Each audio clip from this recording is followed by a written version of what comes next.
everyone sees right now. They can actually hear us though, so Yeah. just keep in mind we can be heard, although this thing's up in the background. So Okay. all right, let me get my microphone and stuff set up to where I'm at. All that jazz. Yeah, Art was saying just be sure not to bang the table at all with your feet. Yeah. That happened several times. Also, if your phone, try to put it on silent. It went off last episode like 4 times. I'm just gonna put my. Yeah, I'll put it with no ringer. Yeah. No vibrate. I'm just gonna put mine on do not disturb.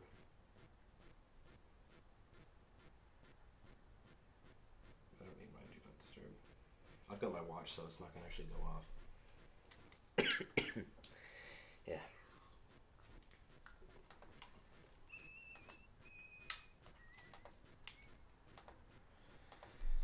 Did you post up the links that say we're live? No. Alright, okay, you might want to go ahead and do that. Well, do you have It's live on YouTube, so I can just take that link. Yeah, that's exactly right. I need to get that live on YouTube thing up here on my computer so I can check it. On Facebook. Oh yeah, it does look great with that thumbnail.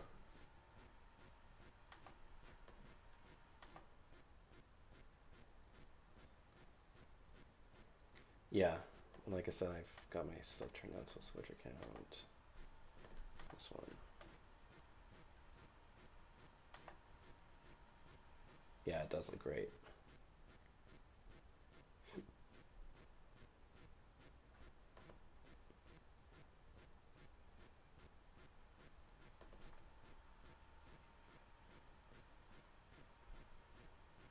Okay, looks like we're up. You're right, that does look great.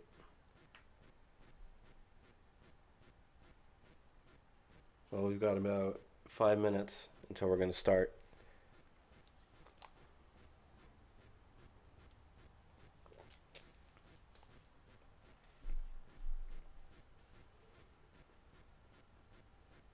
On my page. We are live.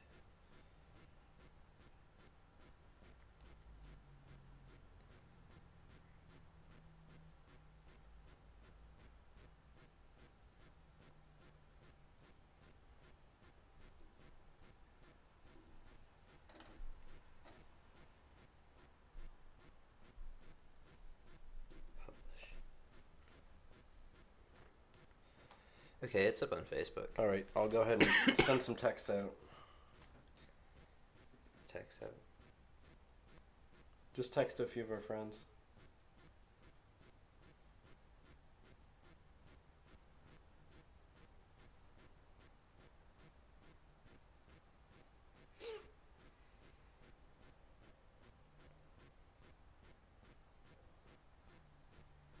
Send that to some of the people that have been on the show before.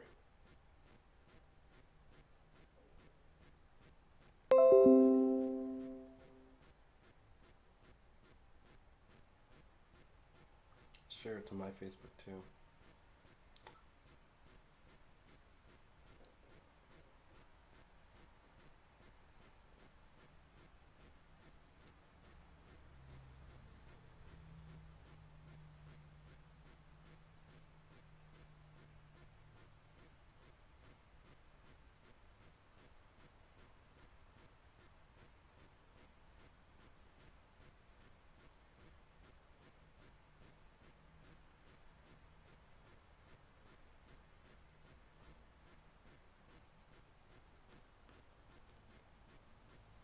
Alright, I shared it to my Facebook.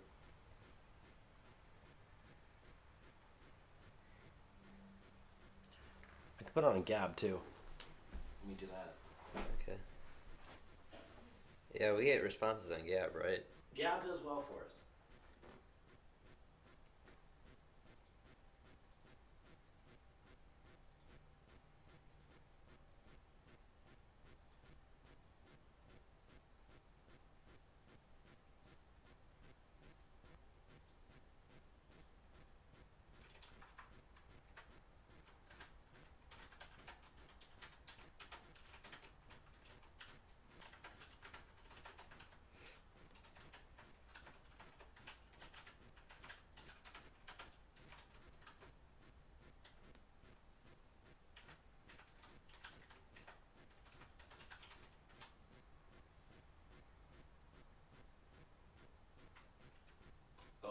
publish this in Shumer Shutdown, it's a trending topic. Yeah, that'll do well. There we go. That will do well. People scroll through this all the time, they'll see it. Today should be a good Crap, one. I spelled the word week wrong. The black. You can edit Gabs? You can edit Gabs. Oh man, that's so much better than Twitter. Yeah. There. Okay, we're up on Gab. Alright. We're almost ready to start here for anyone watching. If you can even hear me. Facebook should do well today too. Got 2 people watching right now, so if you're watching, I know you can't see us, but we will be started soon. Hey, I just got a Facebook friend request from your friend. Who? I'm not going to say names on here, but we drive through her neighborhood quite a lot. Oh, yeah.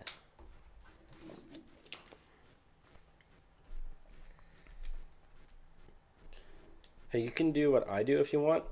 I've just got like some scratch paper here.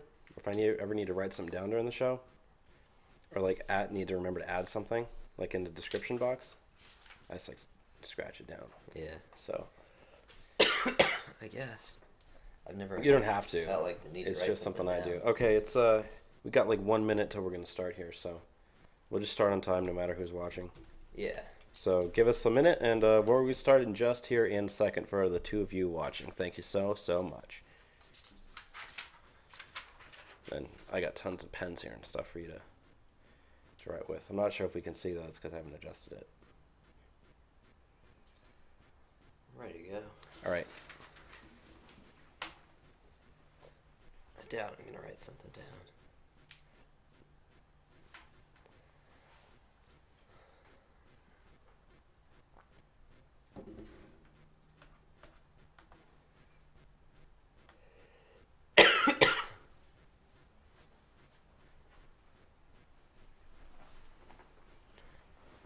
Okay. Is mine over a bit? Oh, I should be sitting more towards here. That's kind of awkward. I'm going to adjust my camera real quick, just a second. Yeah. I know we're live already, but I have to fix this.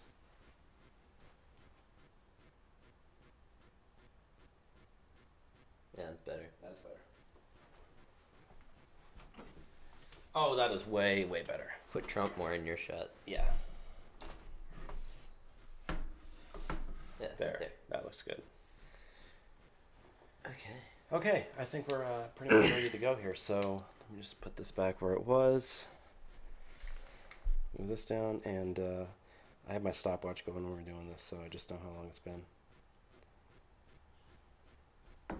Okay, I guess, Enzo, whenever we're ready, take us away. Hello, you are listening to Trump Republic Radio. It is January 21st, 2018. I'm your host, Enzo K. Sada, and as always, I'm joined by my co-host, Bobby Hester. Hello, everyone. Bobby, if you're going to describe the news that we're going to go through this week, what would you describe it as? Busy. Very busy. This has been probably one of the busiest, if not the busiest weeks of the Trump presidency yet. This, in my opinion, has been the busiest day in months. Bar none. Easily. Especially since the last couple of weeks, not much was going on because of recesses and the new year and all that sort of stuff. It all came back and it hit the ground rolling. But a lot of things that we've been following for quite a while now, especially negotiations, has really come to effect this week. And we can see that in the government shutdowns. Yes. Or as we, call them, the Shumer shutdown. Hashtag Shumer shutdown. Get that trending. So, Bobby, do you want to tell us how this all happened? How did we get into a government shutdown? Well, in order to tell the full story, you have to actually go back a week or so. Yeah. A couple weeks maybe. And that went with the DACA negotiations because the left was only wanting essentially amnesty for not only the 700,000 DACA kids, quote unquote, but also some sort of amnesty or other bills for illegal immigrants in the 11 million range to 20 million range that's normally estimated, even though it's probably likely higher than that. But these negotiations were going on. Trump was meeting with people, and essentially that's when the shithole countries remark came out. Yes. Because what Trump was doing was he knew that he wasn't going to give up anything for amnesty. He was going to make sure that they meet on his terms, not him meet on theirs. That's why you had the 70-point immigration plan. But he met with some Democratic members of Congress. And those were the ones who were like the Democrat hardliners on immigration. Whereas if you notice, Nancy Pelosi, Chuck Schumer, they didn't want to get involved with those discussions. You had, the likes of Graham and Flake and Dick Durbin at the meeting. So This was kind of like the show meeting that Trump put on to say, I tried something on DACA, but the bill that they gave him was garbage. Yeah. So it would have been essentially the DREAM Act, which is not just 800,000 DACA recipients. That's all 11 million. It's about 3.2 million individuals. So maybe not all 11 million. But then it also gives them the ability to sponsor their siblings through chain migration. The bill refused to give up anything on chain migration. And the visa lottery that it said it was getting rid of, it was taking those visas and giving it to countries like Haiti and El Salvador and Africa. Right. So, this isn't something that we want to give up. And all we are going to get is like border security funding, not even wall funding explicitly, just a border wall, not a border wall, but border funding security package of only like $5-6 billion. So like, you shouldn't give up on this stuff. You have to get chain migration. It's pointless to give it up. So that bill obviously failed. Right. It went nowhere. And that was the last straw for the DACA recipients. Chuck Schumer and Pelosi's strategy was, well, if you're not going to give us in time for the shutdown, we're just shutting it down. So when the continuing resolution to keep the government, running, went through the House, but it went to the Senate vote, and it went 54 the continuing resolution, 49 against, and one not voting. The one not voting was McCain because he's out in the hospital, injury. wherever he is. But to pass an appropriations bill, which is essentially any sort of monetary bill through the Senate, it needs 60 votes. Now, we could go nuclear, but we didn't even have enough votes. You need 51 to do that. Right. There were both Democrats that voted for the continuing resolution and Republicans that voted against the continuing resolution. Bobby, do you want to go into some of those? Yeah, so first I'll go with the Democrats that voted for it. And those were, let me see if I got the right here. The Democrats in the Senate that voted for it were Joe Donnelly of Indiana, Heidi Heitkamp of North Dakota, Doug Jones of Alabama, Joe Manchin of West Virginia, and Claire McCaskill of Missouri. Now, all of those are from states that Trump won with very big margins. Yes. And all of them, with the exception of Doug Jones, are up for re-election here in 2018. Yes. And so they know that if they want to try to win as a Democrat in a deeply Republican state that Trump won by huge margins, you got to, try to cover yourself here. And that's what they were doing with this bill. They didn't want to get blamed for the government shutdown or saying you voted against chip funding or anything else. And this goes to, it counteracts a narrative that the left has been pushing really hard for this year, and that is the idea of the blue wave. Right. Because if there was a blue wave, wouldn't they be supporting Democrats right now in their position? They're not. Exactly. They are at great risk in a lot of places throughout the country. 4 Democrats are at great risk, but they don't talk about this risk at all. No, and there's a CNN poll that was done actually. A CNN poll, which tends to be more left-leaning, that's true. A CNN poll was done about amnesty and the government shutdown, and they found out that 56% of people said that approving a budget was to avoid a shutdown was more important than continuing DACA, whereas only 34% of people chose keep DACA and get the shutdown. So, and I believe a slight majority of Democrats want to avoid the shutdown over closing it for an amnesty. Well, Democrats actually broke in favor of DACA, 49 to 42. 49% said DACA is more important. 42% said avoiding a shutdown is more important. So a slight lean towards DACA. Slight lean towards DACA, but even then, it's not even a majority of Democrats that favor DACA. Yeah. It's a very slim plurality. Yes. Whereas for Republicans, 75% is shut down, compared to, I don't even know what the number was for DACA, probably very few. Independents, 57%. For government shutdown, avoid that before keeping DACA. So it's very unpopular amongst the American citizens all across the board Yes. of choosing DACA over shutdown. But what we got was shutdown and no DACA. So I want you now to go into the Republicans that voted against the government shutdown. Do you know that? In the Senate, there were, I believe, 3. Is that correct? There was 5. I 5. can go over them. Okay, if you can go over them real quick. So these are the Republican senators that voted against the continuing resolution. Senator Lindsey Graham from South Carolina, Senator Rand Paul from Kentucky, Senator Jeff Flake from Arizona, Senator Mike Lee from Utah, and Senator Mitch McConnell from Kentucky. And then, as we stated before, John McCain was unable to vote. Right, and before we actually start discussing this group of people, let's get one thing perfectly clear. Guys like Mike Lee and Rand Paul, which were the 2 you listed there, have completely different reasons for voting against this thing than the other ones do. Now, with Flake and Graham, it's pretty transparent that they voted because they still want the amnesty tied to the, continuing resolution. Right. That's the asset that the Democrats want negotiated on any sort of continuing resolution heading forward, which is not related to the function of an appropriations bill. This is something that they're just adding on, saying the government shut down until you give us amnesty. Mm-hmm.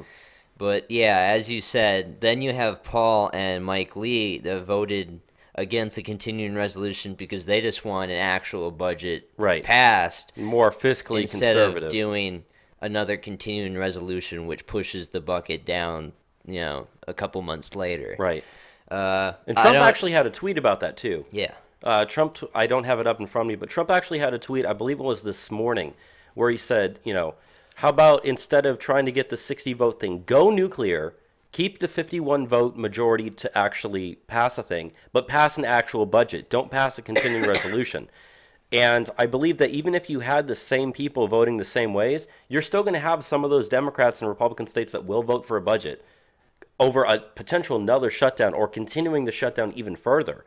So right then and there, you've got over 51. And if you actually go for an actual budget rather than a continuing resolution, you'll probably have guys like Rand Paul and Mike Lee flip back to the yes column, as long as it's, somewhat decent.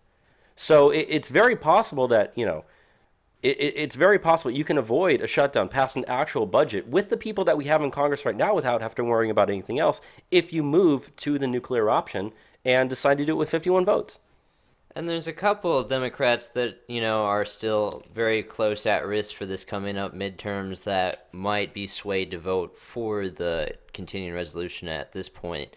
I mean, you still have Sherrod Brown in Ohio, which Ohio went very easily. Trump won Ohio by 9%. And you also have Debbie Stabenow in Michigan, which that is also another state that went to Donald Trump. Although very narrowly. Much narrower than Ohio. Ohio was a lot easier. But these places are still leaning more red when you look at voting registration for parties. Yeah, we haven't even talked about voter registration numbers here on the show for a couple months, but they only keep getting better for our side. Yeah, it is one of the big benefits that we have right now. So it's interesting to see where we're heading now, because as it looks like right now, we're just going to stay in a government shutdown for a while. Right, and I also want to touch on that real quick, because the way all this stuff is set up and whatnot, if you don't pass another continuing resolution or a budget, I believe they said by Sunday night or early Monday morning, so it's essentially tonight when we're recording this.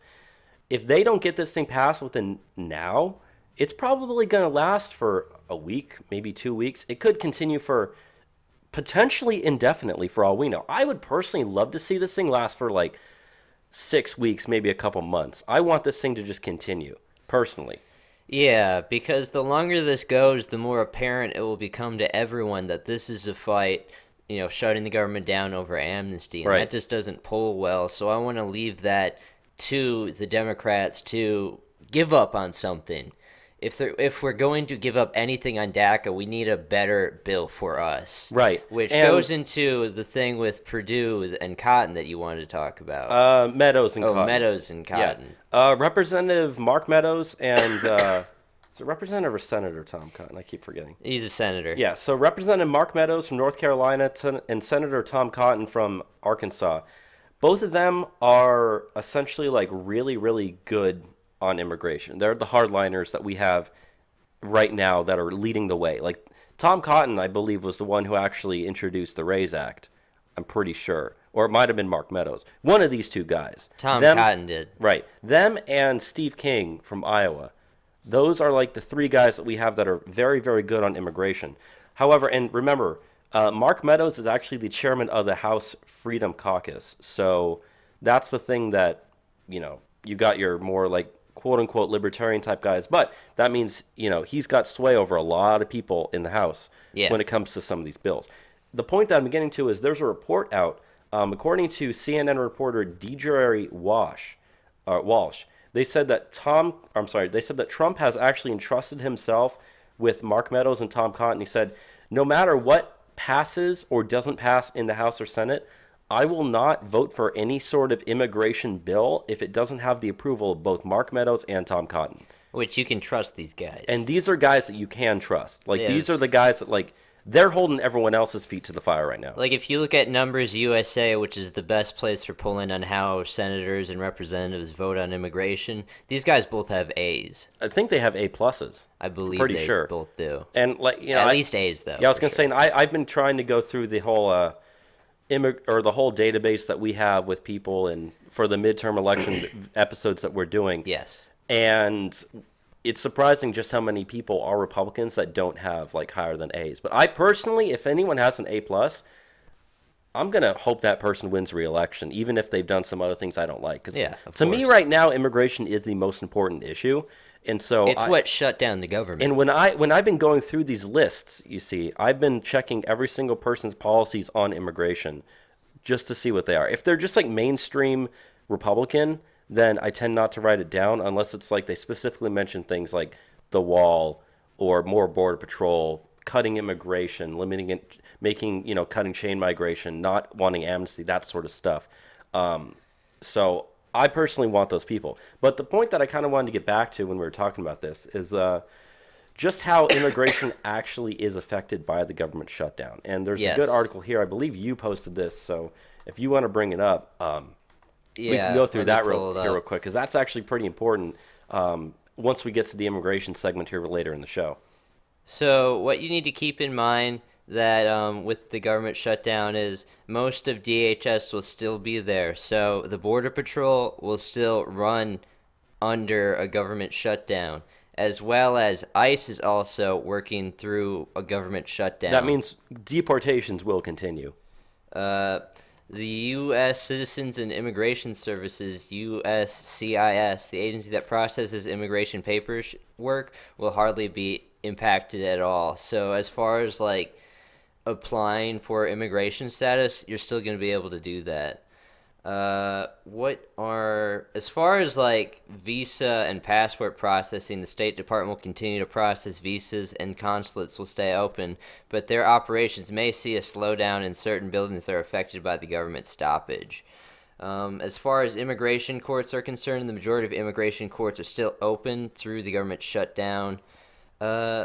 Yeah, that's about how immigration would be affected by the government shutdown. Yeah, so there's some good stuff in there. ICE continues, Border Patrol continues, but at the same time, I guess you could say the legal pathways to citizenship aren't really as affected as you'd think that they might be. Yeah. As far as what is shut down during the government shutdown, it's all non-essential services of the government. So stuff like the national parks and like monuments and museums, those are shutting down during the government shutdown. And even then, that's not entirely accurate, because there are some national parks and monuments that are completely unaffected. And this is kind of the next topic that I wanted to get to here. Just talking about so far what we've seen, the difference between the Trump administration and the Obama administration in how they are handling their government shutdowns. So specifically, I want to talk about the World War II Memorial in Washington, D.C. Yeah. If you remember back to 2013, October 2013, when we had the government shutdown under President Obama, they famously put up barriers, closed the whole monument. There were groups of veterans that were coming from all across the country that wanted to visit the monument or memorial, and they weren't able to get in. People were told not to go. National parks were shut down, blah, blah, blah. Fast forward to right now with the Trump administration, they're keeping that stuff open. They're keeping open the World War II Memorial. They're keeping open a lot of the national parks. In fact, both Yellowstone National Park and Grand Canyon National Park both tweeted today saying we are fully open and operational despite the government shutdown. And those are two of the most visited national parks that we have in the country. So it seems that the Trump administration is handling this a lot better.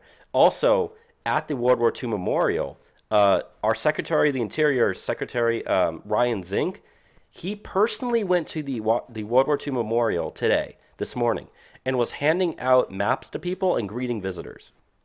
Compare that to the Obama administration, which set up barricades and told people you can't come here. Yeah. Instead, we got our head guy out there shaking hands, giving out maps, and greeting people to the exact same memorial that was closed 4 years ago. Yeah, so 3 years Trump's ago. shutdown is not as harsh as prior shutdowns, and I think that's what we can see through most things.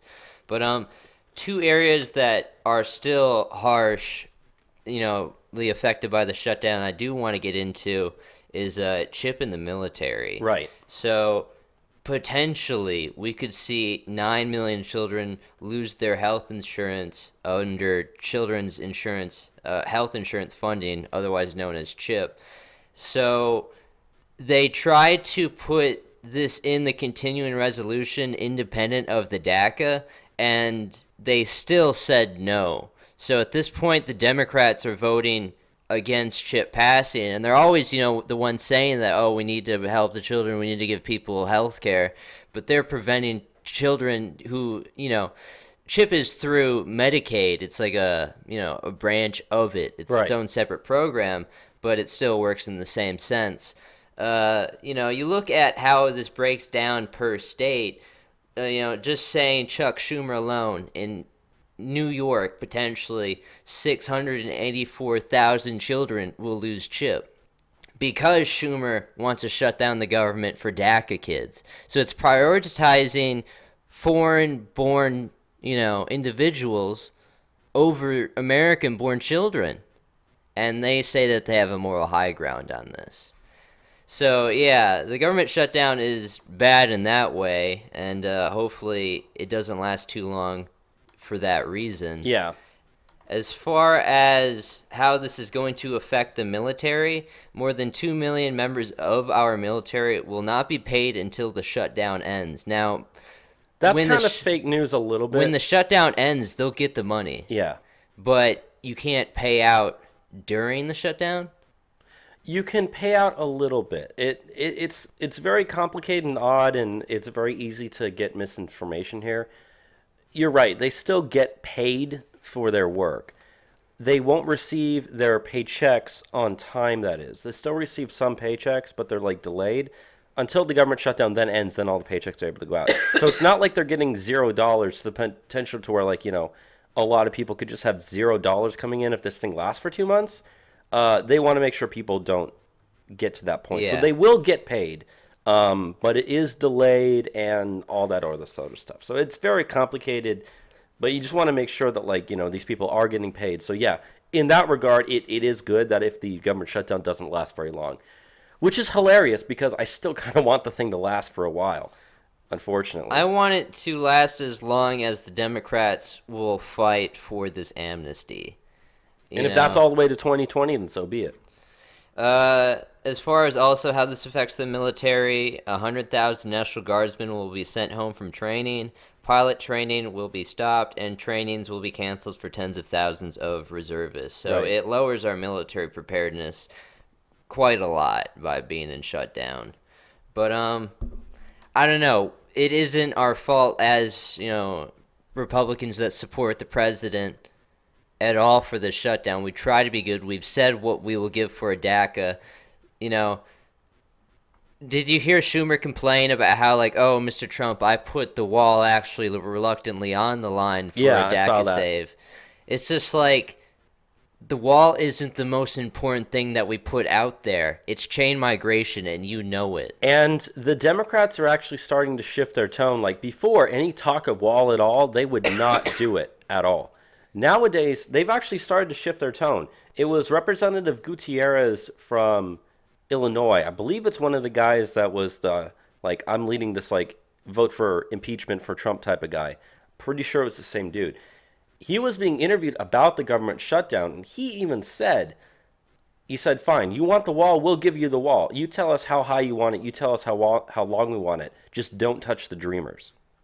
And that's what he said. So you're seeing like a leading Democrat who's got some notoriety in the party for being a guy who, is like leading quote unquote impeachment.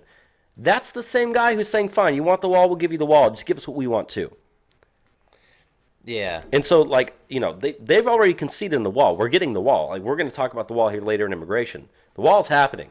It's the other stuff they're focusing on. So, if, coming back to the whole point here, if it's trade wall for amnesty, that's not a good deal. That's a terrible don't deal. take it. You don't It's need the to. other stuff, like you said, like chain migration. And visa lottery. Visa lottery, stuff like that. That's what we have to go after. We've already got the wall. That's in our court. We don't need to negotiate. In fact, I'd be okay with even taking the wall off of negotiation tables right now. We can fund the wall by other means. Do not worry about the wall when we're doing this. You need to worry about the chain migration. If we give the DACA recipients, even if we say it's the 800,000, which we got some stuff later, it's going to be more. What they want is a clean DREAM Act. Right. Which is, 3.2 million. But say it's just the 800,000 get to stay. They still, if we keep chain migration in how it stands today, get to sponsor all of their relatives to come over.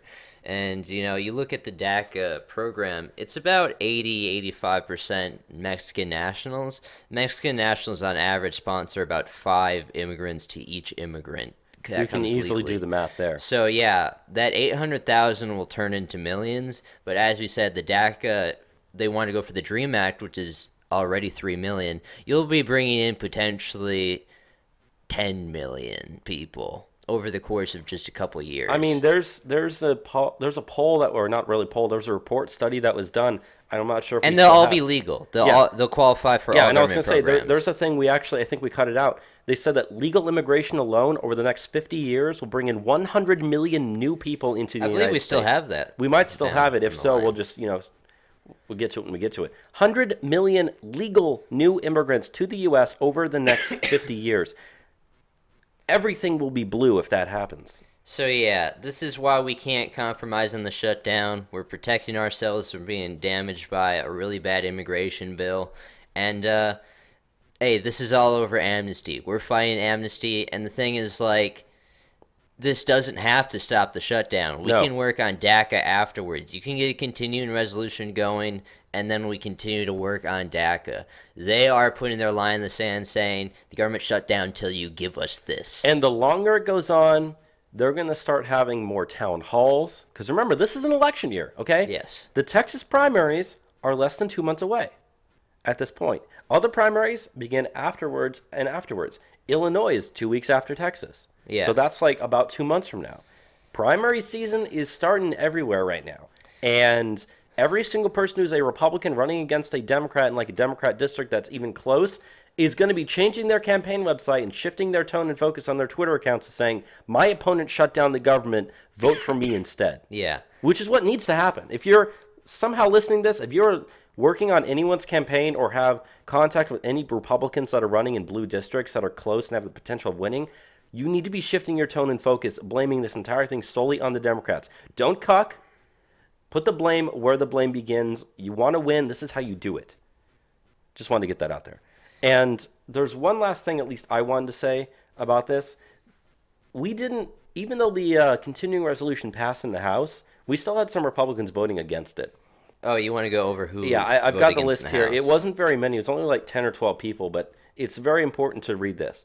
We got, and these are all in the House, remember? So, Yes. Amash from Michigan, Biggs in Oklahoma, Curbelo, Florida, Getz, Florida, Gosar, Arizona, Hollingsworth, Indiana, Jones in Kansas, Massel in Kentucky, Mooney and West from Virginia, Ross and Lettinen from Florida, and Whitman from Virginia. Okay? So with the exception of Getz from Florida, because he's going to be what we're going to talk about in the next segment here, all those people, you need to really watch out if you're living in one of those states and you live in one of their districts. Watch out for them, because some of them, like Justin Amash, he tends to be more like the whole libertarian angle as well. But just look up as to why those people voted against it. If they're not like House Freedom Caucus type guys, start questioning it right now, because we want to make sure that we don't have any more Jeff Flake types and Lindsey Graham types that are in the House. We might be able to identify some of them right now. Yeah. So just, if you want to re-listen to that part once we're done, you can look it up. But those are the Republicans in the House that voted against the continuing resolution. Just want to make sure everyone knew that. So, yeah, we're in government shutdown. This is something that we predicted, Bobby, it was going to happen for weeks now. Right. We never thought the negotiations on DAC were going to go anywhere other than the shutdown. But we're fine on it because, hey, the ball's in the Democrats' court and they're in a hard spot because we don't need to compromise. No. So, with that, do you want to go into some release the memo stuff? Yeah, let's release that memo, Enzo. So, as we said, this is a very busy week, and the government shutdown was the biggest item, but this is potentially one of the biggest stories that could be happening this year if things were released in earnest, God honest truth, Right. And that is this memo in regards to the FISA warrants that were, done under the Obama administration to get the wiretaps on the Trump campaign. Do you want to go into that for us, Bobby? Yeah, so the House Intelligence Committee on Thursday approved a motion by New York Representative Pete King to release the memo on the abuses of FISA to all House members. Now, as of right now, from what people have said, there have only been one Democrat in Congress that has actually read the memo. And there's been about 200, I believe so, Republicans that have said that they've read the memo. And of those, every single person that's read the memo and has actually had public comments is essentially just like, oh my God, this is incredible. Do you have any of those I tweets? do. So Representative Jim Jordan from Ohio, who we've seen him talk. Yes. He said, it's so alarming the American people have to see this. North Carolina Representative Mark Meadows said, it's troubling, it's shocking. Part of me wishes that I didn't read it because I don't want to believe that those kinds of things could be happening in this country that I call home and love so much. Florida Representative Matt Gaetz was on Fox News, and he said, he said that he believes that people could lose their jobs and go to jail once this thing is released. Let's see. We also have, Matt Gaetz went on to say, I believe the consequences of its release will be major changes in people currently working at the FBI and at the DOJ. And Representative Scott Perry from Pennsylvania said, you think about, is this happening in America or is this KGB? That's how alarming it is. So you got multiple Republicans and stuff that have done all these different things. And this isn't like... I have to go into where this thing came from. Yeah. This is a 4-page memo. This isn't an official document, okay? This is essentially one guy. It was done by House Intelligence Committee Chairman Devin Nunes from California. He's the one that put this thing together. He's been working on it since December, all right? He's done his own research and he's put it together. This thing's classified as top secret right now, or whatever those classifications. It's like a best of memo. It is, like the stuff and he's found. Nobody has released this thing publicly, because at the rate that things are getting leaked right now in the government, if someone had this thing, they would have leaked it already. And I think it's WikiLeaks actually said that they are putting up, or they're willing to match up to $1 million worth of donations to whoever really is able to leak this thing to WikiLeaks. And they're all paying in Bitcoin too, and they got a Bitcoin address that they tweeted out so that people can donate. And whatever gets donated, up to $1 million, they will match and they'll give it to whoever leaks that thing. So, I mean, I personally don't think... So that person could potentially get $2 billion in Bitcoin. Million. Yeah, not billion. potentially up to $2 million, plus whatever else is donated from just regular individuals. Yes. Because if it's $1.5 million, they'll match up to the first $1 million. You might get $3 million for all we know. Yeah. Depending on how many people. I mean, if I had enough Bitcoin that I was willing to donate, I would totally donate to that as well. I do believe, however, that we will get this thing soon. Yes. There are some insider sources. Well, they're in the process of releasing it now. Yeah, I mean... the House Intel Committee has officially begun the process to #release the memo. And this, you can get the Representative Dave Joyce said, great news, our effort to release the memo has been effective, and the HPSIC plans to begin the process to release the FBI FISA Russia memo. This may take up to 19 plus congressional workdays, but Americans deserve to know the truth. And that's from his official Twitter. Yeah. So we're releasing it. Yeah. But it's going to take a while for us to know. Yeah, I was going to say, there are some insider sources I follow that have said that it for sure will be released within the next 18 days. However, I don't want to exactly say that in case it doesn't happen. But, I mean, I guess we should probably go more into some of the other stuff that's in the memo, or supposedly is in the memo. Well, supposedly what's in the memo is something, it's kind of what we've been talking about for months really now. Yeah.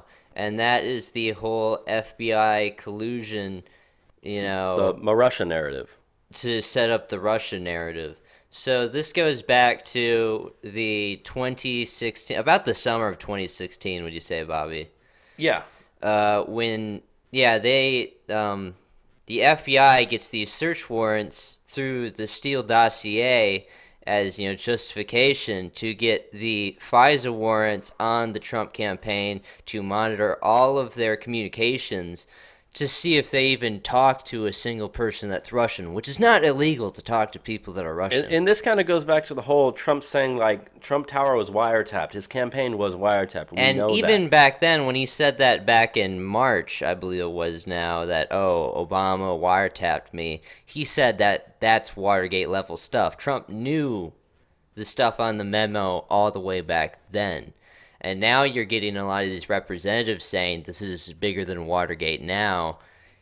This is something that's been in the works for a long time. Yeah, but, we've talked about with, Andrew McCabe and, Lisa Page? Yes. And who is the other guy in the FBI that Lisa Page was cheating on? Peter Strzok. Peter Strzok, yes. The three of them, you get it through the communications between Strzok and Lisa there. These are the anti-Trump texts that, we talked about, I believe it's 2 or 3 weeks ago now. Yeah. Where they said that we need to stop Trump by whatever means necessary, and what they did, what was necessary, was get the wiretaps on the Trump campaign so they could watch him, which they got through the Steele dossier, which is financed by Fusion GPS. Which was financed by the Clinton campaign as well. Yeah. And the DNC. And also the Never Trumpers like Bill Kristol. Yeah, they all funned this stuff together. And the Steele dossier was given to John McCain, who leaked that to the American Central Intelligence Committee to look into the Trump campaign. Yeah, it all comes full circle.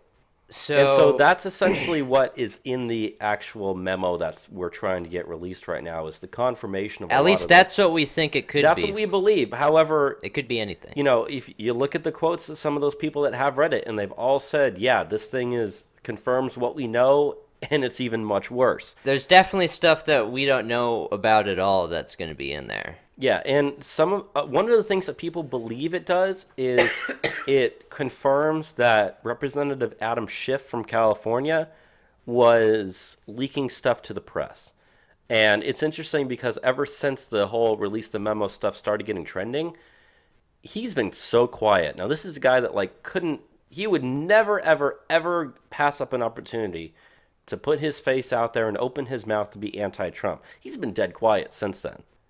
Okay, so it's possible that he knows because, even though Republicans and Democrats in Congress don't really like each other, they still work with each other, they're still around each other, they still talk.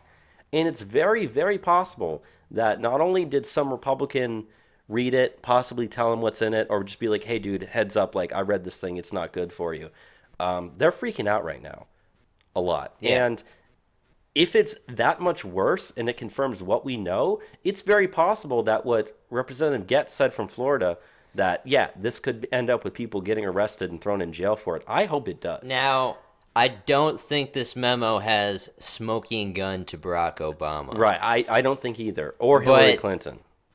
I don't think that you needed direct command from Barack Obama to get these people to move in lockstep to do what they wanted to do anyways. These are independently acting agents that all have a common interest that also happens to coincide with what Barack Obama would want. Right.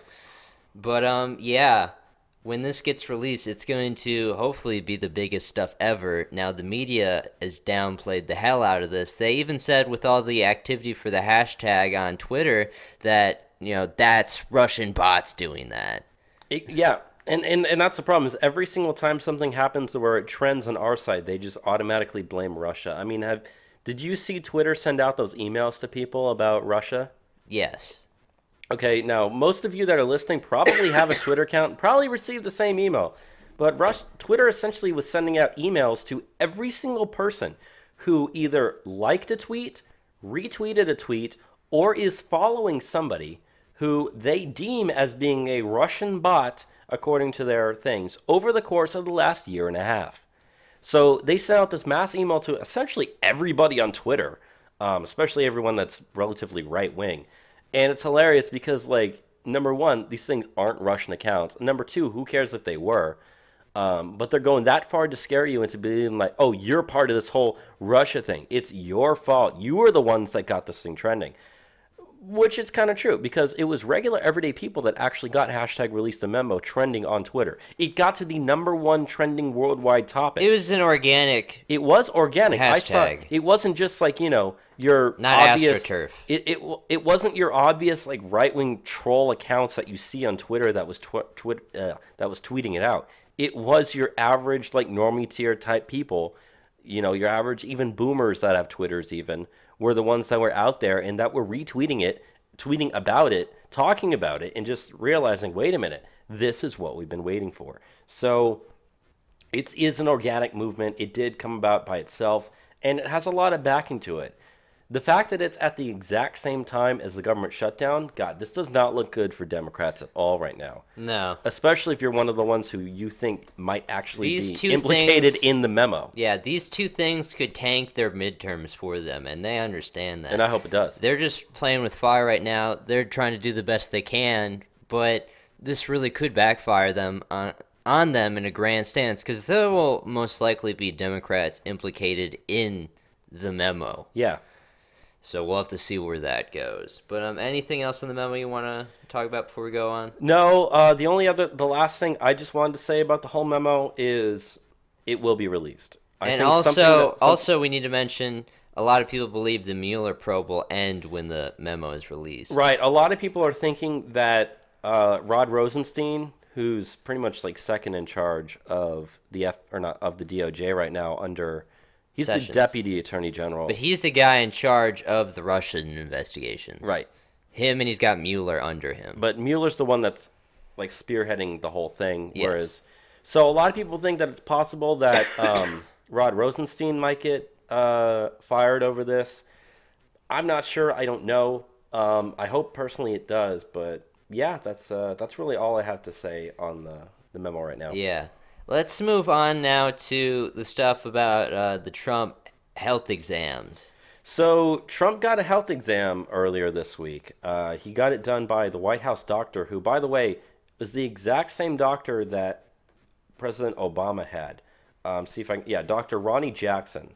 And presidents are supposed to get a physical exam about every year. Trump got his, and his health was really good. In fact, the doctor there, Dr. Ronnie Jackson, he even said, yeah, Trump has good genes. But Trump himself requested a cognitive exam. This goes back to, over the last couple of weeks, the Democrats and the left kind of shifted their focus to be all like, Trump's mentally unfit for office. He's insane. He's crazy. He's deranged. He's a dotard. Trump himself requested a cognitive exam be done. He scored a perfect 30 out of 30 on the thing. Okay, you and I wouldn't be able to score a 30 out of 30 on that thing. Probably not. And this kind of goes back to what we've been saying about, the fact that he has an estimated IQ to be over 150. He's a very intelligent man. He's when they say like, oh, he's 2 steps ahead of everyone, a lot of times he is. He's able to think of things and work through his brain in ways that we can't even comprehend. Yeah, when you have an IQ of something of that high, around the, 150s, the process is mentally firing in a mind. If you try to explain it to someone of an average intelligence, it won't make sense. Right. So, that's kind of like the crazy genius level of Trump that we've always seen. There's parts of him that just seem stupid, but really it turns out to be a big play on his part to do something, masterminding in a sense, which, I mean, I wouldn't have it any other way, really. Yeah, and there's some other things that came out of the whole physical examination. We did find out he is 6'3". So remember when there was the whole discussion back during the primaries about is Trump 6'2" or 6'3"? His driver's license said he was 6'2", but he always said he was 6'3", and people thought he was lying to make himself sound taller. Well, they got his height. He's officially 6'3", so that, again, Trump was right. Weighs 239 pounds, which, yeah, we know that Trump is slightly overweight. Like, that's kind of an obvious thing. You just look at the guy, you know that. It's not into the, like, morbidly obese, you're going to die of diabetes type overweightness. Yeah. However, Dr. Jackson did discuss a diet plan with Trump that includes smaller carbohydrates and fats. And they said a reasonable goal for Trump is to lose about 10 to 15 pounds over the next year. And Trump himself even acknowledged that he'd be healthier if he lost a few pounds. So, President Trump, you need to cut back on the McDonald's, dude. Yeah, less Diet a little Cokes. bit. Too much carbohydrates. Less Diet Cokes. Less carbohydrates. And I think it was Melania Trump herself actually said that she was going to be kind of like monitoring Trump's dietary needs. So if the worst thing about Trump right now is that he needs to lose 10 pounds over the next year, that actually sounds really good and really like reasonable to me. 10 to 15 pounds over a whole year? That's not too bad. That's very, very simple. And like as a yearly goal, if that's all he really needs to be more healthy, like he's not in a bad shape. No, he's in great shape. They said his blood pressure was at the normal levels as well as his heart rate. And here's the thing I wanted to talk about. So we found out he is on 3 medications right now. Okay, you ready? Yes. He's on regular aspirins, so nothing bad there. Crestor, which you know what Crestor is, right? I do not know. I will Google it right here because I actually thought you knew. He's on Crestor right now. He is also on Propecia, which is get this, it's to prevent male pattern hair loss. Oh. So, and he's on a multivitamin. It is his real hair. It is his real hair. It is his real hair. And he's on just a regular multivitamin. So essentially, the only real thing that we need to worry about him on, I guess losing the hair. Yeah, Crestor is actually to treat high cholesterol levels. So, it's just the fact that his cholesterol wasn't bad per se, but it was like at the high end of normal, and they just wanted to get down a little bit. So that's a reasonable thing to do. So he's on Crestor to lower his cholesterol. He takes a thing to prevent him from losing his wonderful golden mane of hair, and a regular multivitamin that everyone should be taking. So for all those who think, oh, Trump's on drugs, no, he's not. Trump doesn't do drugs whatsoever. Yeah, they said his cardiac health is normal. And when they actually told the public, they actually had Press Secretary Sarah Sanders. She was told by Trump to let Dr. Jackson answer any question that the media asked him, and he told her, don't push him off the stage no matter what. Let him answer it fully. And other than that, that's essentially it. So Trump's health exam is great right now. He's not mentally ill. And the left just, they can't take this stuff. They always have to make it seem bad, per se. They're into calling him fat. Yeah, and really so CNN's Sanjay Gupta, the doctor there that they, quote-unquote doctor that's on CNN a lot, the correspondent, he went on CNN, and he said, let's see if I can find that quote. Yeah, he said, this is math. This is based on numbers that Dr. Jackson provided. The president has heart disease. Nothing there indicates that President Trump has heart disease. In fact, the exact quote that Dr. Sanjay Gupta used to describe Trump's cardiac was the word excellent. Okay, and I accidentally closed the tab here. I'm having to reopen it. But yeah, the exact quote that I have right here is, yeah, right here. His cardiac health is excellent. That's not me speaking. That's objective data. And that's an exact quote from Dr. Jackson there. So, yeah, Sanjay Gupta and CNN prove yet again to be fake news. They're also fear-mongering and making Trump sound like he is really, really bad. So, he wrote, Like most men of his age, President Donald Trump has a common form of heart disease, relatively easy to address if he increases the dose of his cholesterol-lowering medication and makes necessary lifestyle changes. Granted, yes, Trump needs to do those two things. Nothing there indicates that he has heart disease. If his cardiac condition was bad, plus the whole being overweight, needing to lower your cholesterol levels, I could understand that. But when it's nothing indicating his heart has any conditions at all, but he still needs to lower his cholesterol, nothing indicates he has heart disease. So yet again, these people get caught lying. And yeah, even Huffington Post editor-in-chief Lydia Palgreen tweeted at Sanjay Gupta and said, "I'm not a doctor, but that seems like a stretch." So even Huffington Post is turning against CNN Sanjay Gupta right now. So that's very good stuff. Do you want to go now into the last big thing of the top, and that is the fake news awards? Yes. We've been waiting weeks so for these. we were waiting weeks. It got delayed by a week, and even up until the day of it, people were calling the White House asking, "Hey, where's the fake news awards? When is this going to be?" But we released it. And this crashed the GOP website. It crashed the GOP website. I was even one of the, I got the notifications on my phone whenever Trump tweets. I immediately went to it and it was already down. Wow. So, that thing crashed fast. And it didn't get DDoSed or anything. It was just a regular, it pretty much is a DDoS, but just it was normal traffic and not, you know what I mean. Too much, it shut it down. But I'll list out the things here that were in the top 10.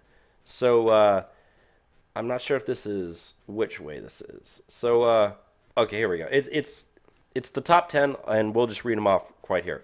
Number 10, New York Times report that the Trump administration had hidden a climate change study.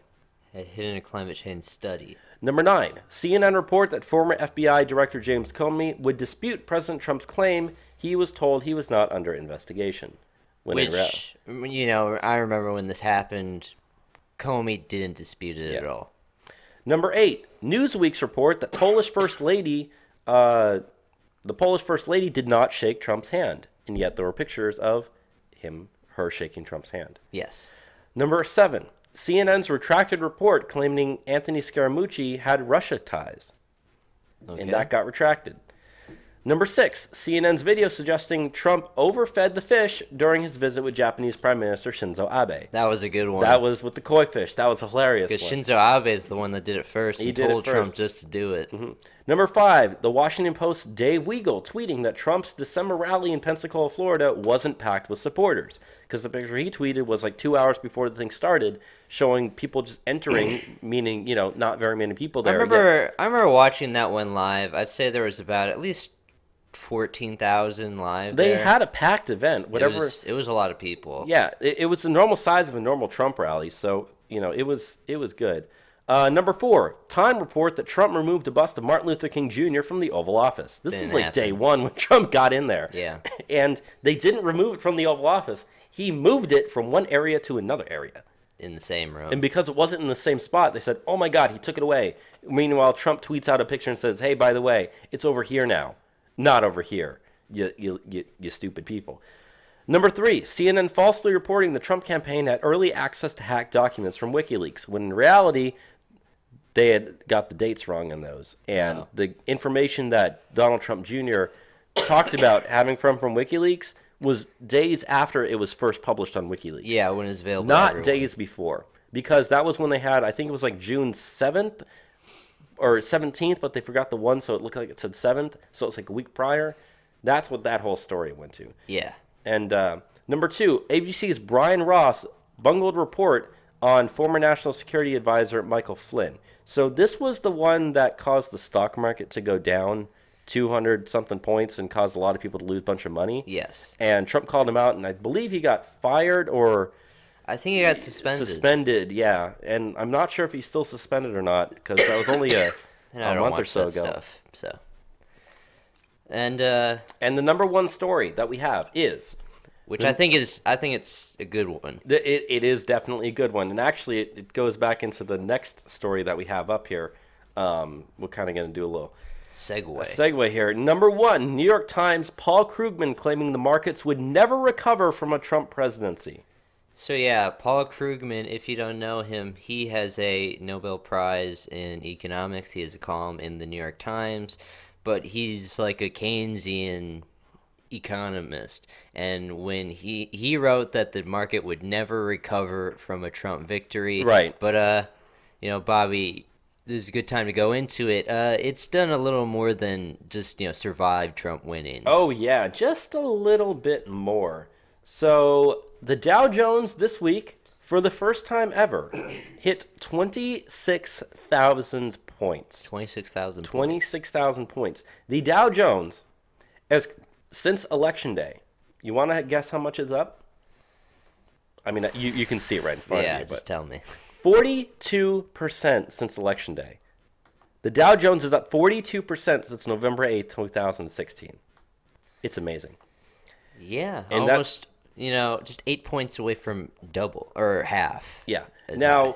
if you remember back in December, the Dow Jones broke a record for the fastest 1,000 point increase. Yes. It took 23 days, I believe, to go from 24,000 points to 25,000 points. To go from 25,000 to 26,000 points took only 7. 7 trading days to 7 go up trading 1,000 days. points. Which by record took 23. Yeah. Keep in mind, the Dow Jones has been around for 121 years, and yet it took only 7 days for it to go up its most recent 1,000 points. It's doing extremely well. And, the numbers have, since tax reform, gone up even more. And it's like that all across the board. Like, I'm just going to read out some companies that have gone up. Amazon, and these are all since Election Day. Yes. Amazon, up 65%. Wow. Netflix, up 80%. NVIDIA, up 213%. Bank of America, up 83%. Best Buy, up 90%. So you got some really big name companies in there that, because of Trump's policies, have just almost doubled their price of their stocks. Yeah. Because of the fact that everything is going so well, and he's putting in policies that directly benefit them. And it's not only the big corporations that are doing well, it's small and medium-sized businesses as well. And the S&P 500 has not declined 3% either in a single day or over a period of several days since November of 2016 as well. So very stable. It's extremely stable. It's the longest period of calm in history, according to Bespoke Investment Group. Yeah. So not only, and people are like, oh my God, this is a speculative bubble. That's the reason why it's going up. Yeah. It's the Trump bubble. It's all going to burst. Okay? 42% in a year seems like a lot, and it is. But at the same time, it's not like it's been up and down. It's been, we've had our bad days. We've had our bad weeks. Hell, It's happened. From February and March of last year, if you look at the way the thing was going up, February and March of last year, the thing was essentially flat. It went down a little bit, came up, but that was 2 months out of the entire year over this 42% rise. 2 months of the year where it essentially did nothing. Yeah. Imagine if it had done something in there. And now that we have tax reform and stuff, it's great. And not only that, the S&P, remember how I said that was 3%? Here's something that's a little bit more impressive. The S&P 500 hasn't seen a 5% decline, again, over a 1 day or multiple day period, since June of 2016. That was before Trump even got the nomination at the RNC. So things are looking really, really good. And according to this guy right here, his last name is Suzuki. Dan Suzuki is a senior U.S. equity strategist at Bank of America Merrill Lynch. He said, it's an extremely impressive rally. It's pretty indicative of what you see at the end of bull markets when sentiment is in the driver's seat. So things are going really, really well with very, the economy. very good stuff from that. And that also plays into a lot of new jobs are coming to the United States as well. And the big story as far as companies was Apple this week. And Apple talked about how they are repatriating a lot of cash. Yeah, specifically they said that they're going to be repatriating $350 billion of cash that's held overseas back to the U.S. economy over the next 5 years. And they're doing that because of tax reform. Yeah, because tax reform, and part of it, what Trump got, exactly what he wanted was, look, instead of taxing this repatriated cash, pay a one-time fee, bring it all back, and you're good. Yes. It's a low fee. Apple said that they are happily willing to pay $38 billion to the federal government just to bring that $350 billion back. So it's about like a 10 or 11, maybe 12% tax If you But look at that's those numbers. $350 billion entering the American economy Yeah. because we did tax reform. Yeah, over 5 years. That is an extremely large amount of money. Not only that, they said that they're going to be opening a new campus in the U.S., create 20,000 new jobs. And that's just an estimate. It could go higher. It could go higher. And they said they're also looking at hiring more people at their campus that they have in California as well, their main headquarters. And those Now, 20,000 jobs are high-paying jobs as well. yeah, they're really, really good. And they said that they're going to spend about $30 billion in capital expenditures over the next 5 years to build a new campus, as well as $10 billion in capital expenditures to invest in more U.S. data centers as well. They said they're also spending $5 billion as part of an innovation fund, which earlier this year, Tim Cook, the CEO of Apple, said it was only going to be $1 billion. Yeah. So that's gone from $1 billion to $5 billion as well. So essentially, Apple is just like, oh yeah, by the way, tax reform, it's really, really good for us. These are the jobs that Obama said weren't coming back. Yeah, and not only that, but in terms of the actual new headquarters they're thinking about building. I'm sorry, that's Amazon. I guess we can go to the next story. Yeah, go to Amazon. This kind of goes along with it. So Amazon also said that they're going to be building a second headquarters in the United States, and they've taken the list of cities down to just the top 20 final cities, and they're going to be spending, I believe it's $5 billion to build a second headquarters for them as well. Create, get this, 50,000 new jobs. For whatever city gets it. For whatever city gets it. Now, again, they also said that that's including more hiring at their current areas. But the bulk of that is going to be in the new city. Now, I'm not going to read off 20 cities here. However, I just want to read off a few. Yes. On the cities, Austin, which Austin, Texas. I expect. They've described Austin as being the second Silicon Valley. With the business-friendly environment that Texas has, I personally think that Austin should be the number one on that list. However, I want to go into the next city that I think probably will end up as the city, and that's that's the Washington, D.C. area. Because the CEO of Amazon, Jeff Bezos here, remember, he also owns the Washington Post, and he's a big liberal. And I think the type of guy like him wants to be near the action, wants to have his company near the action. That would be in the Washington, D.C. area. Probably in Northern Virginia, most likely. So, like, Alexandria or, that the Northern Virginia area there outside D.C., I think is probably where it's going to end up happening. However, what I personally want is Austin, Texas. Yeah. They said they're also, some of the other cities are like Dallas is on the list.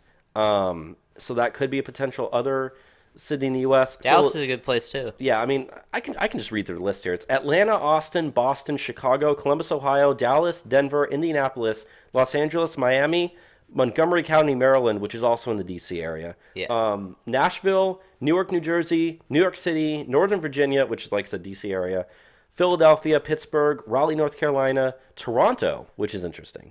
I doubt they're going to do that. States. That would be interesting if they did in Canada, but I doubt they're going to do that. And Washington, D.C. itself. I doubt Washington, D.C. itself because there's no room for something like that.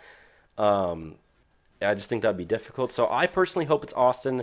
However, I think it's probably going to end up as being Northern Virginia. Yeah, and the reason I say Northern Virginia over D.C. or Maryland is because as bad as that whole area is, Virginia is ever so slightly, there's more room, there's more people, and tends to be just slightly better on businesses than Maryland does, or D.C. proper does. So in that regard, I think it's probably going to get Northern Virginia again, but I want it to be Austin. Favoritism, folks. Let's move on, lastly, to some car manufacturers. Yeah, so this is another thing that is happening. Fiat Chrysler is going to be moving the production of their Ram vehicles from Mexico to Michigan. That's Mexico to Michigan. Really, yeah, that's really, really good. They said that, they're mainly doing this because of both tax reform and NAFTA renegotiations. They said that the United States and Canada are actually the principal markets for their truck, and it accounts for 90% of their sales. So they said the plant that they have in Mexico is going to be repurposed for the production of other commercial vehicles that are going to be sold outside of the United States. So they're thinking, okay, if Canada and the U.S. make up 90% of our market for these trucks, why are we making it in Mexico? when we could be making it in the U.S., when there's a potential for NAFTA to get screwed up and them having to pay possibly higher import fees to other countries, we might as well move this thing to the United States. So that's really helping all those people in Michigan. Again, Trump's going to be able to hold a rally right in front of the freaking thing, point to it and say, look what I did for you. Look at these jobs. Look at what's going on. And the plant will have been running for years at that point. Yeah, exactly. And it's not only that, but it's not only the whole NAFTA thing, the whole tax reform thing. The CEO of Fiat Chrysler himself, where's his name here? I'm sorry, I lost his name. Anyways, the CEO of Sergio Marchionne, that's his name. He actually said in a quote, he said that it was a bad idea to even move it to Mexico in the first place. Yeah. So you got these guys that are actually realizing. And he's not the only one who's thinking that No, now. all these companies, it's going through their mind. When they're having meetings, they're discussing stuff like this. And we're only talking about the ones that have actually green-lighted the thing and publicly said, yeah, we're doing it. And it's not only Apple, Amazon, these car manufacturers that are doing it. It's across the board they're thinking tons this. of regular companies We obviously can't report on every single company that's doing it right now, but there are people on Twitter that are dedicated to every single time anything opens up. We're tweet seeing about it, how many tons of jobs. cash flow from abroad coming back, and it's creating a lot of jobs. Yeah, if you want to follow someone really good who's always tweeting about like new centers that are opening up that create, 500 new jobs in the city, follow Larry Schweikert on Twitter. He's really good at tweeting that stuff out. If you really want to know how good things are, just scroll back through his Twitter feed over the last couple of weeks, couple of months, over the last year. You'll find tons and tons and tons that you probably never even heard of. Yeah. Let's move on now to some immigration stuff, Bobby. So, this week in immigration, we got some really substantial stuff. Very shocking. The first stuff is we want to go into is what DHS is preparing for sanctuary cities. Yeah. So this is, if it weren't for the government shutdown, this would definitely be my most important story of the week, even more so than release the memo. Yes. Because what Homeland Security is currently attempting to do is they've gone to the Department of Justice and they've asked them, they said, what can we do to start lodging criminal charges against the leaders of sanctuary cities that are refusing to cooperate with federal deportation efforts? And that was Kristen Nielsen herself, the head of the DHS, is the one who said that. Now, people have been talking about her for being like not the best about this stuff. I don't know, man. I think I've come around to her side on some. I think she's back in my like thumbs up column She instead of my hasn't thumbs been down. bad lately. Which, She's done really well. We did fear her a bit coming in, but yeah, not too much bad to say so far. So that's the framework of where this is beginning. And what came up next is a round of really interesting things out of the state of California. So first off, the mayor of Oakland, California, she actually said, her name is Libby Schaff. She said, I am prepared to go to jail to protect the illegal immigrants in my city. And that was right after the DHS said, yeah, we want to start charging these people with crimes. She also said the level of fear and anxiety in this community is at unconscionable levels. Because you've got hundreds of thousands of them in the area. And because ICE has been talking about doing their own independent raids in California particularly. Remember, California, as of January 1st of this year, became a sanctuary state. Yes. They won't cooperate with this sort of stuff. And the more they don't cooperate, the more we're saying, okay, fine, we're going to start charging you with crimes for aiding and abetting illegal immigrants in this country. And one thing that ICE has had prepared is they want to do a lot of workplace employment raids. And there's been a lot of conflict because this week the California Attorney General said that they're going to prosecute employers who help immigration sweeps. So now is the California AG saying he will sue you for following federal law and working with federal agencies. What he is attempting to do is nullify federal law. The Supreme Court case McCulloch versus Maryland, it was the early 1800s, established the Constitution is federal law and it supersedes state law. Okay? It's the Supremacy Clause. It's the Supremacy Clause of the Constitution. All right? That Supreme Court case, that establishment, there are millions and millions and millions of laws in this country that only exist because of the Supremacy Clause. Let me read the exact quote from California State Attorney General Javier Becerra. Quote, it's important, given these numbers that are out there, to let people know more specifically today, employers, that if they voluntarily start giving up information about their employees or access to their employees in ways that contradict our new California laws, they subject themselves to actions by my office. We will prosecute those who violate the law. So, this is a state judiciary system that is in direct opposition to federal law. Mm-hmm. Which, you know, when you have stuff like this happening, like, your next thought is, like, is a civil war going to happen? And, you know, we fought civil wars over that. I mean, the Civil War. It started, I mean, it really started because of the attack in Fort Sumter, but the whole political narrative behind it was the exact same thing. It was over the Supremacy Clause. It was over, can we essentially nullify federal law? And think about this, Enzo. I believe this was on Tucker Carlson's show or maybe Laura Ingram's, but they talked about this earlier this week when I was watching. They said, okay, fine. If every, I think it was Tucker, because I do the Laura Ingram stuff more. If it was every single if every single state all of a sudden said, you know what, we're going to start making our own rules and we're not going to follow federal law, you don't have a country anymore at that point. You have what you go back to when the United States was first created. You have 50 individual states all making up their own things, and there's no way that you can enforce anything federally at that point. Okay? At that point, you cease to become a nation. At this point, if California isn't going to be following federal laws, they're not part of the United States. We can't control them. And if we can't control them, what's the point of them even being here? Okay, I mean, we've got another California thing later on that's also important, but, like, it really makes you wonder, would Trump have the right to go in there and arrest the... I mean, yeah, we're going to start bringing charges against these people. I hope we bring charges against him, too, for threatening... do it. For, you know... If you are aiding and abetting illegal aliens, you're violating federal law. And if they don't want to do this, then fine. We'll go in there, we'll start arresting them, we'll start putting in our own people, start arresting judges in there, start arresting members of their Congress, start arresting this Attorney General Javier, right, Javier? Javier Becerra. Yeah, Javier Becerra guy. Start arresting these people. I mean, I make the joke about it, but I'm almost dead serious. I really think that we should be sending in the feds to California and start occupying that state in order to actually get things done. It would make Trump look like a dictator, but at some point you have to do it.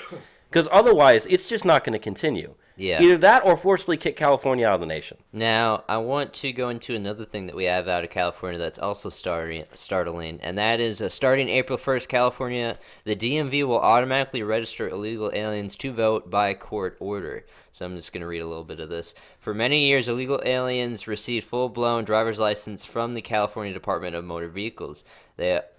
All they have to do is what they do every day, which is lie. In this case, they were claiming that they were here legally or citizens. It was never vetted, challenged, or checked. Now a court order has determined that every person that gets a license in California is automatically registered to vote. Here is a quote from the attorney Morris Forbster, who represents the voting rights group that championed this. Quote, "We are very pleased with that Californians will have easier access to voting registration. We are especially satisfied that changes will be made before California's statewide and federal primary elections." So California just pretty much tipped the vote for the Democrats in California straight out, and anyone that has a driver's license will be registered to vote. And in California, they allow illegal aliens to have driver's licenses. Right. And so even if you... And this is the problem... So that's millions of people. And this is the problem also with voter ID laws. Because if all a voter ID law requires is you have to show an ID to prove who you are, these people can still be illegals, be registered to vote, have IDs, and still pass a voter ID law. That's why when it comes to voter ID laws, it's... Although, yes, it's important and we need them, it goes so much further. It requires what I've kind of said before. What I really think needs to happen here is you need to have a complete... you're not going to be able to do this probably before the midterms because you're going to have primaries all year. But what you really need to do is you need to have a complete deregistration of every single person to vote. Wipe the thing clean. Have every person then come back with laws in place stating you must check the citizenship status of a person who's voting, that has to be all across the country. I literally this week re-registered to vote because of moving from one place to another. I've been registered in San Antonio the entire time. I'm finally registering here in town, which I've been living in this town for 4 years. I've always voted down there. Okay, Yeah. when I re-registered, the first checkbox that you have to go is, am I an American citizen, yes or no? You check it, and then you move on. It's first things first. In California, they don't do that. No. They don't check your citizenship status when you register to vote now, because all you need to do is go get a driver's license and you'll automatically be registered to vote. They don't check your citizenship status when you get a driver's license. So that's another law that you need to put in place nationally, is make sure people are following those laws. And at that point, if California doesn't follow federal law, then do what I said before. Send in the freaking troops and occupy the place. Arrest these people and do what we want. Implement our policies by force if you have to in that God forbidden shithole state. It's not our policies as in what we as Trump supporters support. This is just what federal law is. Yeah. Even if you were, like, you know, a person who's a constitutionalist, you would be on that side at this point. So, yeah, things out in California are very crazy as far as immigration is concerned this week. The next thing we want to go into, though, is some really good news in regards to the border walls and the border wall prototypes and how good they are. So, military special forces based out of Florida were sent by the Border Patrol to the San Diego area to test the 8 models. They were trying to both breach and scale the 8 Border Patrol models that we have out there. They use jackhammers, saws, torches, and other tools and climbing devices. And not only that, Lorenzo, they said they were unsuccessful. Unsuccessful. The border wall worked. So the narrative they always try to sell you is walls don't work. You can just get a ladder. You're gonna get a guy from Home Depot that's gonna put up the ladder to the wall and they'll get over. Yeah. Not only that, they said that the guy tried to get like a grappling hook onto the top of the really tall barrier, which is the one that's about 30 feet tall. Which is about double what standard fences are today. Yeah, they said that most of the stuff that they trained on was about 16 to 20 feet tall. The really tall ones are 30 feet. Anyways, they said that he tried for a while. He was only successfully able to get the grappling hook to get, up there one time. One time. And he tried that for a while, trying to get that thing to hook. And these are commandos trained in doing that. Yeah. And they said that the tubes atop some models repelled the climbing devices but wouldn't work in more mountainous areas because the terrain is too jagged. So even then, you might be able to get a grappling hook up in like a flat area, but if you're in like a mountainy, jagged area, good luck with that, dude. You're not going to be able to get that thing up there and successfully climb it. Just overall, through the testing of these U.S., commandos that we sent out there, they can't do it. Yeah. It's way too hard for people that are trained to scale things. So if you have professional, what do you call it? Trained servicemen. Yeah, professional trained servicemen whose job literally is to train in the toughest of environments, try the toughest of things. Overcome. Yeah, and overcome. Climb a 30-foot sheer tall wall that's got razor wire on the top and is built to not have you climb it, and say, I want you to try to do this. That's what those people excel at. That's what they train every single day to do, and they still can't get over it. So the idea that like a pregnant lady how is some do this? pregnant woman from Mexico, possibly with another little kid, or maybe some like out of shape malnourished father, how are they going to be able to climb this thing if our special forces can't do it? Here's a hint: they're not going to be able to. It's not happening. It works. That's why you see 99 plus effectivency of border walls. They Hungary's also wall. And 100% effectiveness for Israel's wall that they've built. That they have on the Sinai, between them and the Sinai. Mm-hmm. Yeah, 100% effectivency over the last year. But they also, with this testing, tried breaching the wall. They couldn't do it. And they also tried digging beneath the wall, and they couldn't do it. So, yeah, the wall freaking works. We send the best that we have at them, and it doesn't, they can't do it. There's the only reason that you can be against the wall is you just want illegal immigration to continue, because it's going to do its job to a very, very big degree. Do you want to go now onto some immigration news in terms of crime studies we have this week? Absolutely. Let's get to it. Because we have some really good ones out this week. The first one I'll go into is the one that I have on Arizona.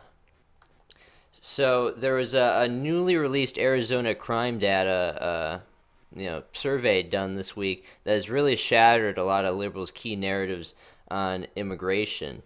Where are the stats that I'm looking for? Do you have it, Bobby? I actually did have it, but I deleted it. Here's a couple. There's a couple things later down here. I'll go ahead and read it. So, Yeah. they found out that undocumented immigrants are at least 142% more likely to be convicted of a crime than other people from Arizona alone. Yes. Keep in mind, documented immigrants, or legal immigrants, account for just under 4% of Arizona's population, but they only take up 1.5% of the prison population, which they say here, it says, which again shows why it's inaccurate to lump documented and undocumented immigrants together. Undocumented immigrants account for 11.6% of first and second most serious offenses in the state.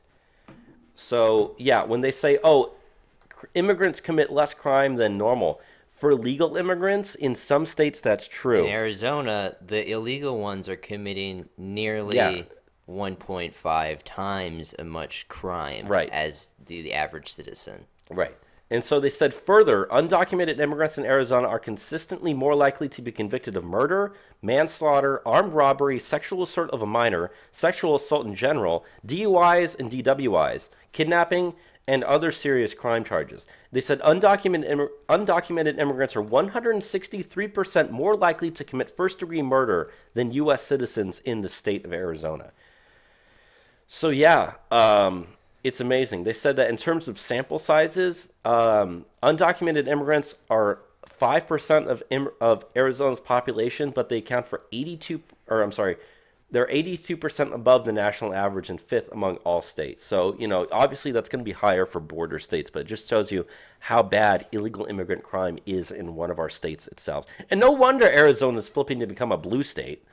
You got so many of these people. Undocumented immigrants, 5% of your state. Legal immigrants, 4% of your state. So that's immigrants alone, 9% of your state. And then you have to think about all the children that the illegal aliens are having. And they're legal citizens. And then those are legal citizens, which it shouldn't work that way. And you wonder why Trump only won Arizona by 4%? It used to be a solidly Republican state. People talk about what's going to be the next state to flip. Is it going to be Texas? Is it going to be Florida? It's going to be us guys on the border. I personally think it's going to be Florida first, then Arizona, then Texas, and then all the other states after there. And then it'll go. But, I do think Texas will be last. But I'm saying, watch, Arizona's going to happen, probably not in 2020. I can see 2024 Arizona flipping if we don't get these numbers under control here. Yeah. So the other survey I wanted to go into was in regards to kidnappings. Yeah. Foreigners are doing the kidnappings that Americans won't do. Actually, can I say one more statistic here before you do it? They said that if undocumented immigrants committed crime nationally at the same rate as they do in Arizona using the 2016 numbers, illegal immigrants would be responsible for over 1,000 more murders, 5,200 more rapes, 8,900 more robberies, 25,300 more aggravated assaults, and 26,900 more burglaries nationally than they do already. Which is likely what they are doing. Yeah. If you just extrapolate what they do in Arizona to other states where their presences are. I mean, that's a fair bar to put it to. I was going to say, the crime rate. And these are things that don't need to be happening whatsoever. Yeah, they don't. That's stuff that we can prevent. You can prevent 1,000 more murders a year. Yeah. Crazy stuff. But let me go into the kidnapping stuff I was going into. So according to the Center for Immigration Studies, 42.4% of federal kidnapping convictions are against non-citizens. Non-citizens also account for 31.5% of federal drug convictions. Here's the thing, though. Non-citizens only account for 8.4% of the American population. So they're outperforming themselves by a factor of, almost 4 to 1? Almost 4 to 1. In kidnappings. And these people don't need to be here. No. So when you break down that 8.4% number, about 4.4 are legal residents, and then about 4% of that are illegal aliens that make up that number. So the number together is getting this higher number. I won't be surprised if it is more illegal aliens are contributing to that number, but even amongst us, non-citizens, this number is way too high. Why are we letting these people come in here whatsoever? It merely makes you wonder. We're not doing a good job with, preventing the crime from foreigners coming here, and that's a problem with legal and illegal immigration. Mm-hmm.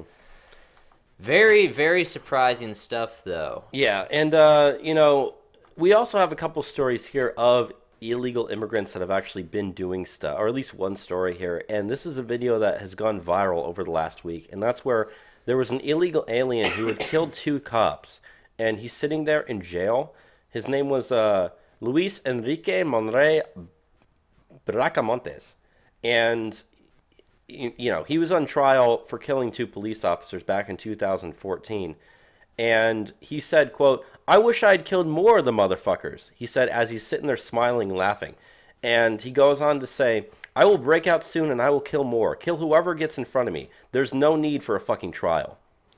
Yeah, and these are some of the guys that, we just let wander into the country. Yeah. And these are the guys that sanctuary city or sanctuary state policies protect. This is a guy that killed 2 police officers. And he wants to kill more. Yeah. And he's not alone in this sentiment. And he's not the only guy that has killed police officers. So it really makes you think, what are we doing? Yeah. Why are we messing up so bad? It's because our politicians won't do what they need to do for immigration to actually benefit us. And, we've just gone over a bunch of crime statistics from illegal and legal immigrants. And yet people like to pretend, the left likes to say, oh, these people, they don't commit crimes the same way as the U.S.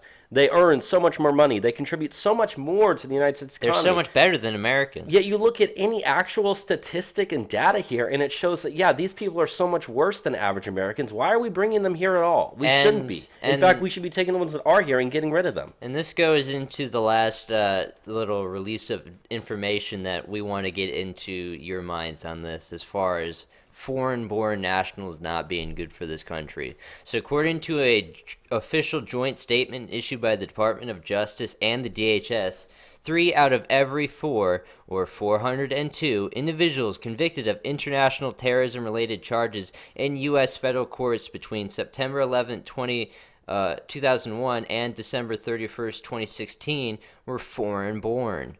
So 3/4 of all people that we convict for terrorism are foreign-born. Yeah. People that don't need to be here. We can be the ones that choose to let them in or not, and we let them in. Now, I love when people on the left will immediately then go and to say, yeah, but here's X-American who committed some terroristic act that was born here and stuff. It's like, yeah, you know what you're doing? You're talking about the 25%. We're talking about the 75%. And the whole idea that, because X does something, Y increasing doesn't matter. Yeah. Y being foreign-born terrorism. No, it still does matter. Yeah. All the numbers matter. But the numbers that we control easier are the ones that we're letting in, which is the majority of the terrorists that we're convicting. So vast majority, 75%. That's a super majority at that 75% of convicted terrorists, between that time period of 2001 to 2016 that I said, were foreign-born. So really, really crazy stuff. Our immigration policies really screw us over. Let's go now into some predictions on the growth of legal immigration if we don't change anything, Bob. Yeah, so earlier in the show I mentioned how immigration, now this is not illegal immigration. That would be even worse. But legal immigration alone is expected to add 100 million more people to the United States population over the next 50 years. And this was done by Deputy Political Editor Amanda House for the Center for Immigration Studies. At the Center for Immigration Studies, Director of Research Stephen Camarota as well. They were the ones who put together this this list, and they said that that's what happens if we continue on the path that we do, which means Congress doesn't implement Trump's policies that cut the levels of legal immigration per year, as well as bring in only skilled migrants, moving to a merit-based system, and possibly even having English proficiency standards as well. So if we don't continue and we let things happen the way that they're continuing to happen, then we're looking at the United States going from 320 million people with about 40 million immigrants to about 400 million people with about 100 million immigrants, maybe 150. It's to the point where you could have a third to a quarter of the United States population And is not born in the United States. There are 435 representatives in the House. It would get to the point that there's about 1 million people per representative. Yeah. This is not what they intended when the founders created Yeah, and it's this about nation. 720. That would be, and then you got the Senate, there's 100. It would be over 4 million people per senator. You're not being representative when you do this. No, and I mean, the Senate as it is right now is probably the most undemocratic thing we have in the country in terms of the way it's out there. Like, I completely understand people from, like, California that complain. They say, oh, why does Wyoming with 500,000 people get 2 senators and California with 40 million people get 2 senators? That's the Senate. But Whereas it's not if you our look at, fault I was that going you're to say, and flooding if your you look at states the with House, immigrants. and if you look at the House, like, that's where the real control actually is. Right now, we've got it so the Republicans do control, a vast majority of the seats. But if you start flooding this country with more people like that, you're never going to be able to have small government again. Especially if we don't get the 2020 revisions on the census that require Right. immigration questions like they're working on right now. So Trump is actually protecting us on that. And I actually wanted to comment on that. So, yeah, what Trump is trying to do on the 2020 census that's not currently there is they're going to ask a question on the census thing saying, are you a citizen of this country or are you not a citizen of this country? That's going to scare a lot of those people to not even filling the forms out. But for those who do, essentially the way that happens is every single 10 years there's a census. Now, when they take the census and they look at the data, they then take, there's 538 people in the Electoral College. 102 of that are quote-unquote senators, plus, 2 from D.C. that they get extra. So you're looking at 538, 438, 436 divided by whatever the population of the United States is. That's how many people per representative you should have. You then take every single state, look at their populations, and divide their population by that number. That's going to give you about how many representatives you have per state. I have done this data myself. I looked at the Center for Immigration Studies website. They have a map of the entire United States, and they tell you the estimated number of illegal immigrants that live in each state. That's California, which is number 1, and Texas, which is number 2, and other states from there. Okay? All you have to do is take the population of the state, subtract, and I used the 2017 estimate, the July 1st, 2017 estimate. It's on Wikipedia. Yeah, I know it's Wikipedia, but whatever. I did this myself earlier this week. I took the population of every single state, subtracted that estimated number of illegals from there to get the quote-unquote citizenship or legal population of that state, then divided that number by that total number of all the states by 436 and then looked at each state. California loses a representative if you do that. Yes. Texas, although it has a lot of illegal immigrants, actually gains one, surprisingly enough. Rhode Island loses one. Illinois loses one. Now, these are also because states have shifting populations and whatnot. But if you're talking about balance of power in the Electoral College, you start taking one away from California, one away from Illinois, one away from Rhode Island, and you start giving an extra one to, I believe if I did it right, I think it was Colorado gains one, which even though that's a blue state, it's it still shows you the difference in the balance of power. I believe it was also, if I did the situation correctly, I'm going to make a video about this and release it. I know I'm rambling right now, but you understand the point that I'm getting to, right? Yeah.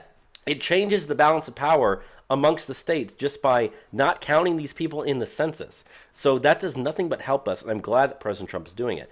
There's also a study out that was done. I forget who actually did it here, but they said that there's an estimated 3.6 million dreamers in the United States. The original number that they had was about, 3.2 million was the estimated number that they had. For dreamers? For dreamers in the U.S. Well, under the DREAM Act, which is the next thing we're going to get into, it would be around 3.6 million people would qualify. Yes. So, but anyways, originally they thought there was only about 3.2 million dreamers in the U.S., but they found out it's actually 3.6. That's kind of the point that I was getting to. So these things are a lot worse than you actually think they are. And Yeah, that's essentially all I wanted to say about that. So, should we get into the last story for immigration here? Yeah, let's get into the stuff on the Haitians. Yeah. So, Haitians, aka shithole country, the Haitians have now been banned from applying for visas for low skilled work in the United States. So, again, if you're going to be bringing in any immigrants at all to your country, whether that be through work visas or whatnot, you probably want the best of the best coming here. Well, Haiti already is a shithole country with some shithole people living there, and we're just trying to make sure that the people that are the low skilled amongst them, the people we really don't want coming here, aren't coming here. We don't have a need for. We don't have a need for them. Now, here's the thing about this whole thing is if you look at the data from this, I saw on Twitter they said this really only affects a few hundred people. So it's not like this is some like massive policy, but I like the whole idea of it. Yeah. And if we can do this for a shithole country like Haiti, imagine what other shithole countries we can do it for. All of them potentially. Yeah. We have the power to do this. It's not unconstitutional to within do our what power we're doing. to do We so. have the ultimate power to do this, and we should be doing this. So I'm glad that we're actually doing it. So yeah, they said it's only a few people, but this is normally affecting the H-2A and the H-2B visas. So bye-bye Haiti, you can't sign up for those anymore. So we don't have stuff for the 2018 elections. There wasn't really much. I can go through and all. tell you the two things that we had just off the top of my head real quick. Jeb Bush has endorsed Mitt Romney for Senate in Utah, and a poll shows that majority of Americans, vast majority, do not actually want Oprah to run for president. That's all we had. Yeah, which, Oprah running for president, that's 2020. That was last week's news. Yeah. So we're just going to go into the bottom of the stack stuff, and we only have a couple things.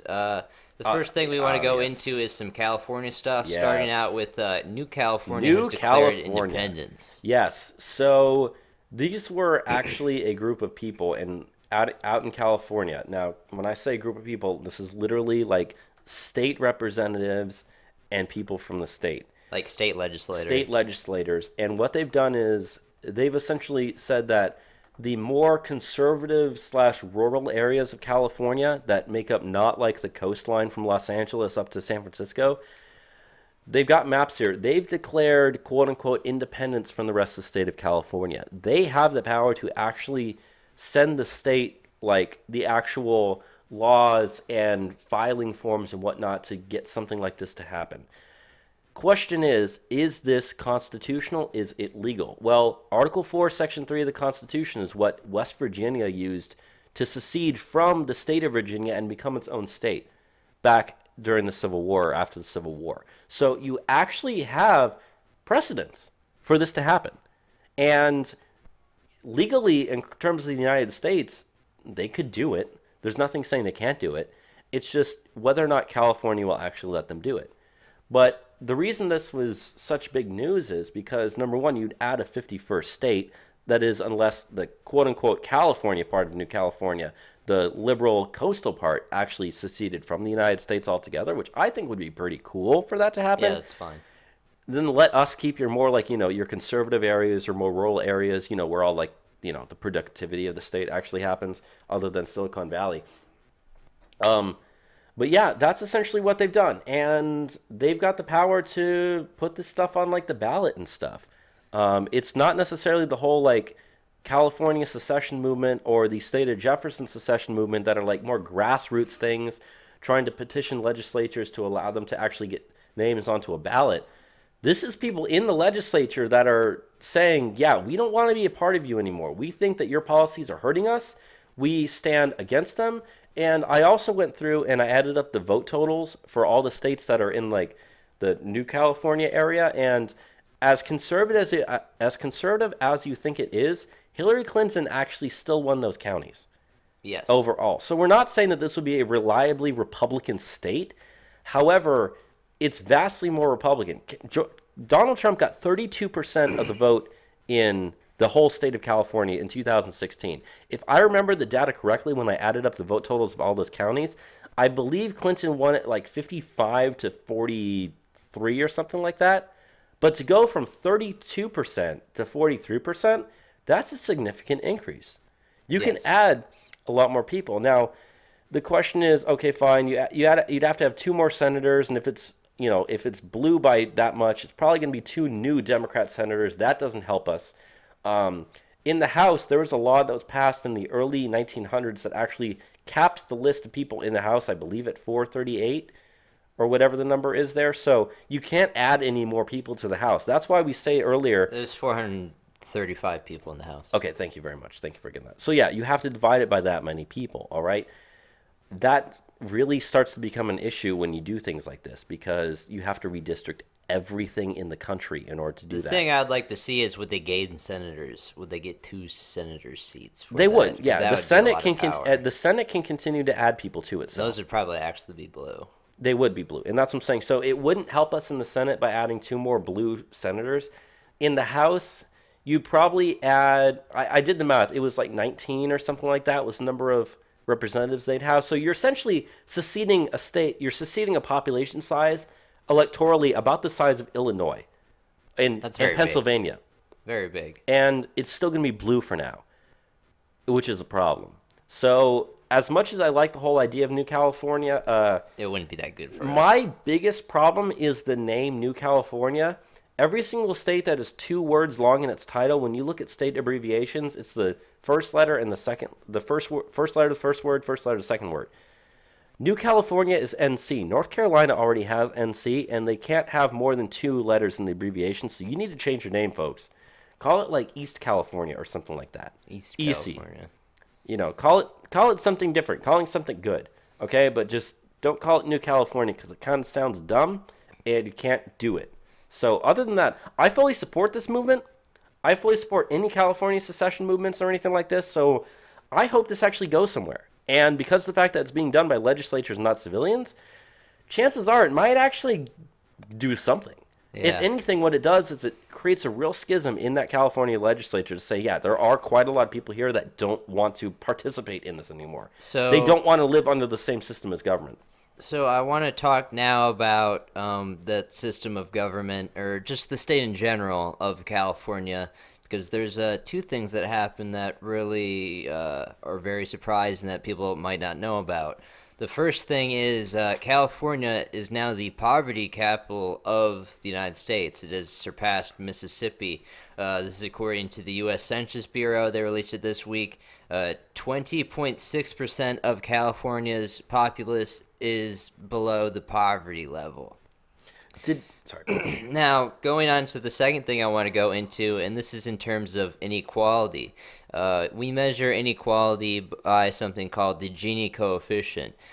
0 is perfect equality, where 1 is perfect inequality. Okay. California has now reached a Gini coefficient of 0.488, which is actually higher now than Mexico, which is 0.482%. 0.482. So California has more inequality than Mexico. It is now only behind New York in terms of highest inequality, and if California was its own independent country, it would be the 17th most unequal country in the world. It would just be behind Honduras and Guatemala. Amazing. So yeah, things aren't working out very well. You know, they try to have like the high welfare state social democracies similar to what they have in Canada or Norway, which on the Gini coefficient, Canada is 111 while Norway is 153, so very equal societies.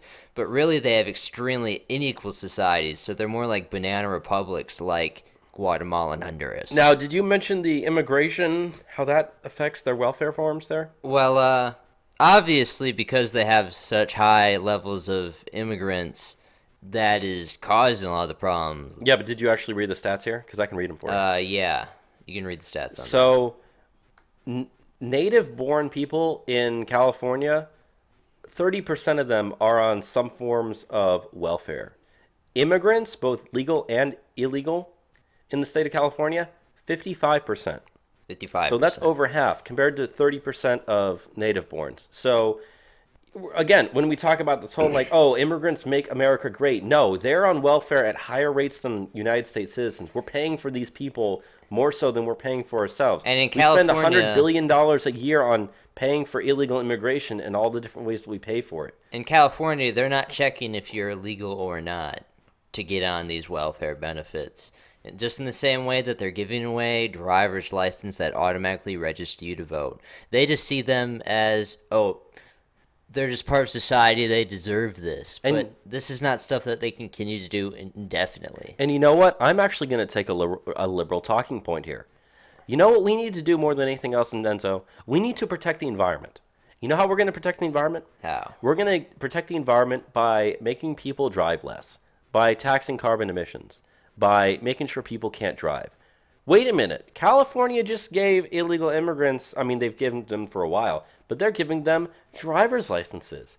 They're giving them the ability to vote. Oh, they're making them sanctuary cities, which means more of them can go there, which means more driver's license. Yeah, which means more cars on the road polluting the environment. So if you truly care about the environment, I've been to California a lot, okay? That air is extremely smoggy in the Los Angeles area. It's very, very bad health conditions there.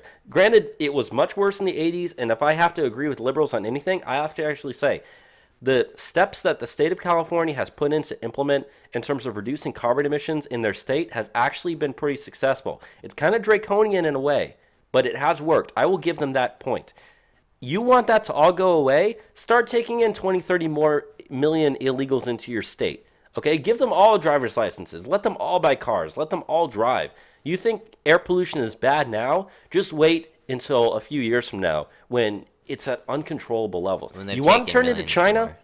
You want to turn into Beijing with how bad the air pollution is there? That's what's going to happen to that state. And that's really sad to think of it because California's scenery that they have, their topography, is some of the most beautiful in this entire country. But, and I don't want to see that go away. But as they continue to take more immigrants, as we said, immigrants in California, 55% are taking welfare benefits of some sort.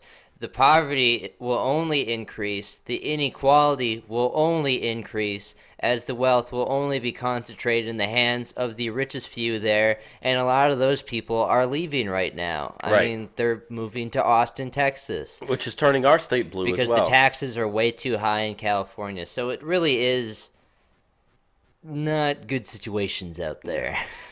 I don't know. But let's move on to some of this Vegas stuff now. So we've got just a couple of updates on the Las Vegas shooting. First things first, out of Yahoo News, we have found out that the girlfriend of Stephen Paddock, the Las Vegas shooter, we found out that her fingerprints were on the ammunition that were used, in the hotel during the shooting.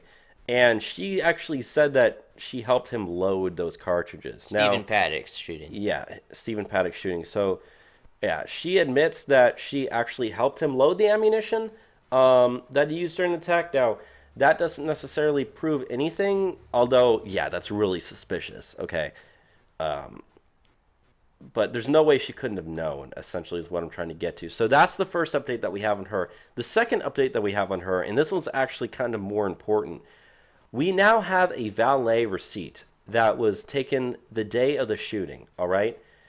And on that valet receipt, it shows the name Marilou Danley, which is the girlfriend's name, dropped off their car and then had the valet go and then drive it, okay? Here's why this is important. She had to, let's say that wasn't her, okay? If that wasn't her, that person had to have been, number one, female. Because if you're talking names and it's like a guy and you say, oh, my name is Marilou Danley here, that's not going to work, okay? Number two, they would have had to have known the hotel room as well. Because you have to have a name that's on the hotel room and the hotel room number. They have to check the two off, and then they will drop your car off for you. So it had to have been a female who knew the name and how to spell it. Because remember, this is an interestingly spelled name. They had to have spelled it and known the hotel room, meaning it's probably likely that she was actually there the night of the shooting. Now, she said she was in the Philippines, and we said she was in the Philippines.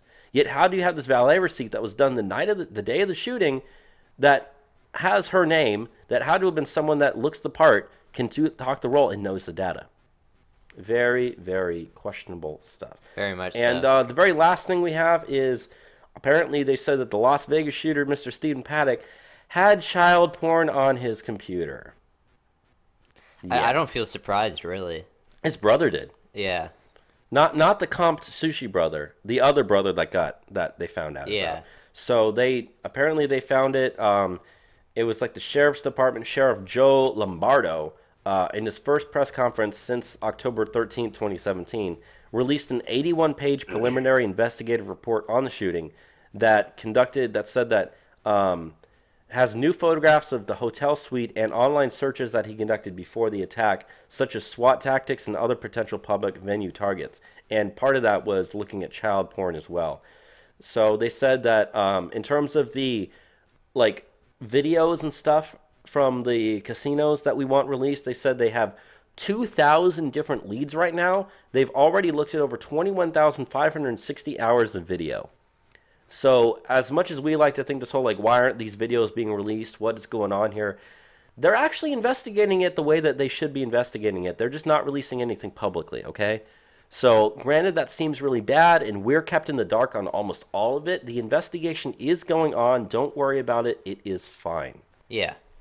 Do you want to go on to some flu stuff now? Yeah, go right ahead. So I'm just going to read a bit out of this article from Bloomberg on the flu. But we all know the flu's been going around. I've been coughing some through this podcast.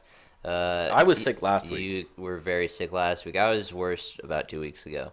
But the influenza virus that sickened millions of Americans this season is already the most widespread outbreak since public health authorities began keeping track more than a dozen years ago. Now, with the threat of more strains emerging, it might get even worse. Quote, "Flu is everywhere in the U.S. right now," said Dan Jerrigan, director of the Influenza Division at the National Center for Immunization and Respiratory Diseases. Quote, "This is the first year we have had the entire continental U.S. be the same color on the graph, meaning there is widespread activity in all of the continental U.S. at this point.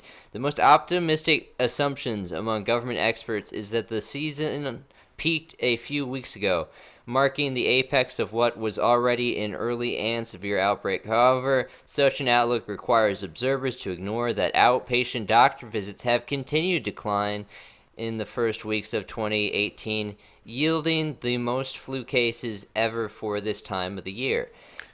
Let me just do a couple more paragraphs. Even if this hopeful assessment by the U.S. Center for Disease Control and Prevention bears out, there will still be an additional 11 to 13 weeks of flu circulating across the country.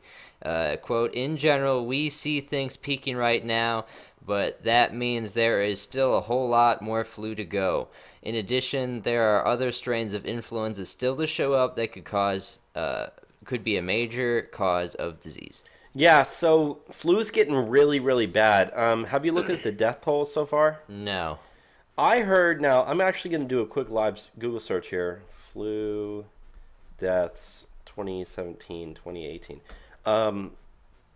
I heard that it was up to 750. Now, 750. 750 deaths. However, that is incorrect because it looks like it's right now only about 20 to 30. However, that only goes through January 13th, and it's over the last week or so when it's gotten really, really bad.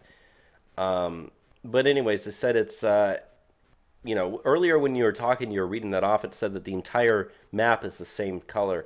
They've got a map here, and this is on Bloomberg, that was released from the CDC. They've got a map of the U.S., and they got different colors that indicate what the states are.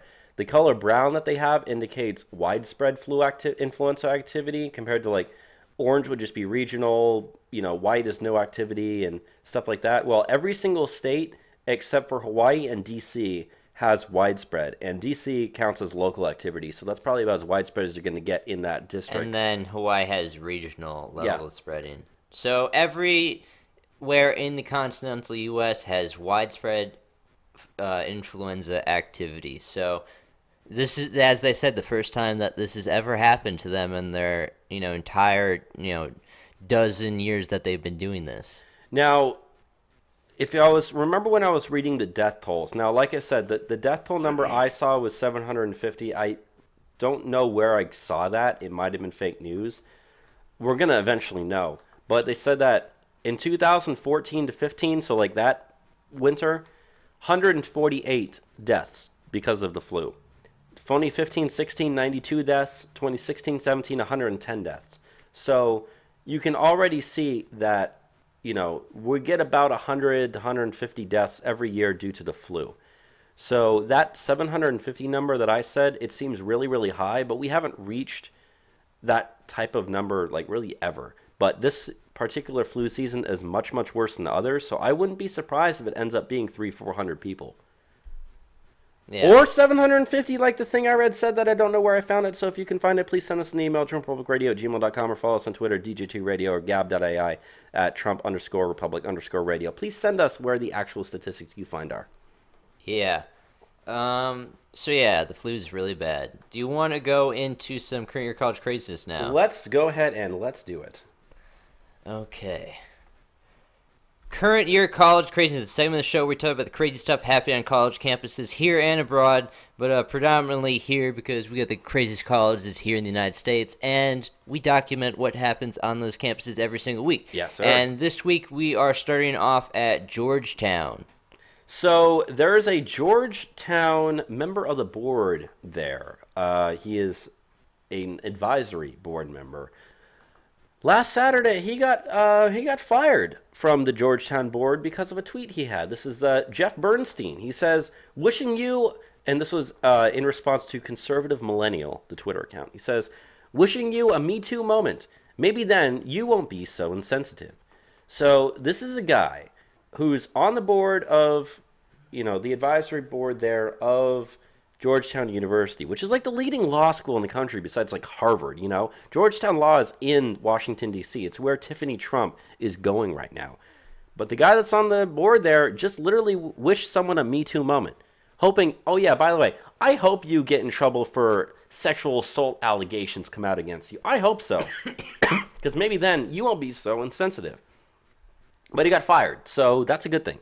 And I want guys like this to get fired because they're terrible, crappy people. Most definitely. And, so that's the first story that we got here in current year college craziness. That just goes to show you the type of people that are on your school boards of your colleges. So they're Me Tooing it up. They're Me Tooing it up, aren't they? Yep. The next thing that we want to go into is out of UC Berkeley. 4 California residents recently sued the University of California, Berkeley, and the surrounding city for failing to protect them during the Milo Yiannopoulos riots last year, which were, I remember, very early in Trump's administration when these riots happened. Yeah, that was the first major thing that happened last year. According to the lawsuit filed on the behalf of plaintiffs by Freedom X Law Group, the University of California Police Department was, quote, responsible for creating and exposing the plaintiffs to the unlawful actions of an angry mob of violent anarchists, causing all 4 to sustain various injuries. Quote, by their failure to intervene or employ reasonable tactical methods to ensure the safety of the plaintiffs and the public, government actors conducted their official duties with deliberate indifference to the plaintiffs' safeties, permitting hordes of violent rioters to swarm the university campus in a violent rage, the lawsuit contends. Additionally, the suit claims that the UCPD violated its own crowd management policy by failing to remove disruptive attendees from the February 2017 riots, instead choosing to stand down in the face of violent protesters. Now remember, this was not the Battle of Berkeley. No. The big one. That was really technically the second, or maybe it was the third. This was the first one. This was when Milo was going to speak at UC Berkeley. It also, in the lawsuit also contains images of the injuries sustained by the plaintiffs, John Jennings, Katrina Redlsheimer, Trevor Hatch, and Donald Fletcher, with one showing Jennings lying unconscious on the ground and another where Redsheimer received treatment after being pepper sprayed. Another image shows Redsheimer and Hatch being pepper sprayed and hit multiple times with flagpoles. So they got some hard evidence in this case. I mean, that was at the time where everyone was really starting to just live stream everything, take pictures of everything, take images of everything, just record everything, especially when you're going to these protests where there are Antifa and other people that are very, very violent. So it's important that if you are someone who plans on going to anything in the future, whether or not you expect there to be like a lot of Antifa resistance or anything like that, record everything, okay? Stream stuff on YouTube, stream stuff on Periscope. Just get your videos up, take pictures of everything. Obviously come prepared. Obviously wear some sort of protection, wear a helmet, wear a mask, wear something, but whatever you do, record everything and make sure that if people are committing illegal, terroristic, violent acts, assaulting people, you get it on video so we can use this in courts of law to go after the people that are, hitting people with flagpoles while they're unconscious or whatever. Yeah. So let's move on now to Hampshire College. Hampshire College is offering a course this semester exploring how to respond to white supremacy in the age of Trump. Yeah, in case you're wondering, Hampshire College is in Massachusetts, just Yeah. in case you're wondering. The course description for the class, quote, "White supremacy and appropriate whiteness in the age of Trump." It sounds like a class I That would is take. a hell of a title. Poses questions such as whether, in, quote, "white supremacy is a permanent feature of modern society," and how to, quote, "appropriately respond to its ideology and political power in the age of Trump." The description elaborates that the class will research and discuss the relationship between white supremacy and white privilege and explore how to build a human rights movement to counter the white supremacist movement in the U.S. Fascinating. I wonder how many people are actually going to take that class. I bet it's fairly popular. I don't know, because that usually, this is a private school, isn't it? It From looks what like a private from what I school. looked at, it was, and it's actually kind of interesting because the teacher or the professor that's going to teach it is named Loretta Ross, and last year she actually had some little controversy surrounding her because she claimed that abortion, like childbirth, can be a joyful experience when achieving reproductive justice through human rights. So she got in trouble last year for saying that abortion is going to be just as joyful as childbirth. She also, earlier this year, shared an article on Twitter with her own commentary, arguing that, quote, "faculty trained to speak about systems of oppression should not be required to be neutral in the classroom." As far as opinions are concerned. She also, after the inauguration of Trump, tweeted an article saying, "People regret voting for Trump. Oh, I mean white supremacy in a Cheeto-colored con man." So, this is obviously a person who's just whacked out and crazy and hates Trump, but I'm interested And white people. And white people, yeah, you cannot forget that. So I'm actually really interested to see just what comes out of this class here. I wonder what appropriate whiteness is. Is it I don't know, groveling? I don't know. Who knows? How do you appropriate whiteness? You got to culturally appropriate whiteness. No, What- appropriate whiteness. Yes. Appropriate levels of being white. Yeah. Anyways. Yeah. Let's close the current year college craziness, though, with a hate hoax. Another hate hoax. And this is a hate hoax that happened at the University of Maryland. Bobby, would you like to go into it? Yeah, so apparently they said that last fall at the University of Maryland, they found some racially charged graffiti, including a swastika that was found in a men's bathroom at the University of Maryland. Wow. Swastikas. Scary. Very scary. The case is now solved, Enzo. It is. The perpetrator was Terrell DeMonte Alexander, 18 years old, former university employee. They said that he is black, which suggests that the incident was in fact a hoax. So he wasn't a neo-Nazi KKK He was white not supremacist. a neo-Nazi KKK white supremacist. He was a black guy 18-year-old black who worked employee. there. Yes. Now, this isn't the first time that there has been a deceptive hate crime hoax at the University of Maryland. Last October, Ronald Alford, a 52-year-old black former employee, was also got in trouble for spray painting a swastika on campus. So you have a little history on your campus of your black employees spray painting swastikas to try to say, "Oh my God, there's the Nazis, the KKK, the white supremacists all over the place. Oh my God, help us!" When in fact it's just them being like, how can I make my enemies look bad? How can I attain racial grievances for what I found for my racial group?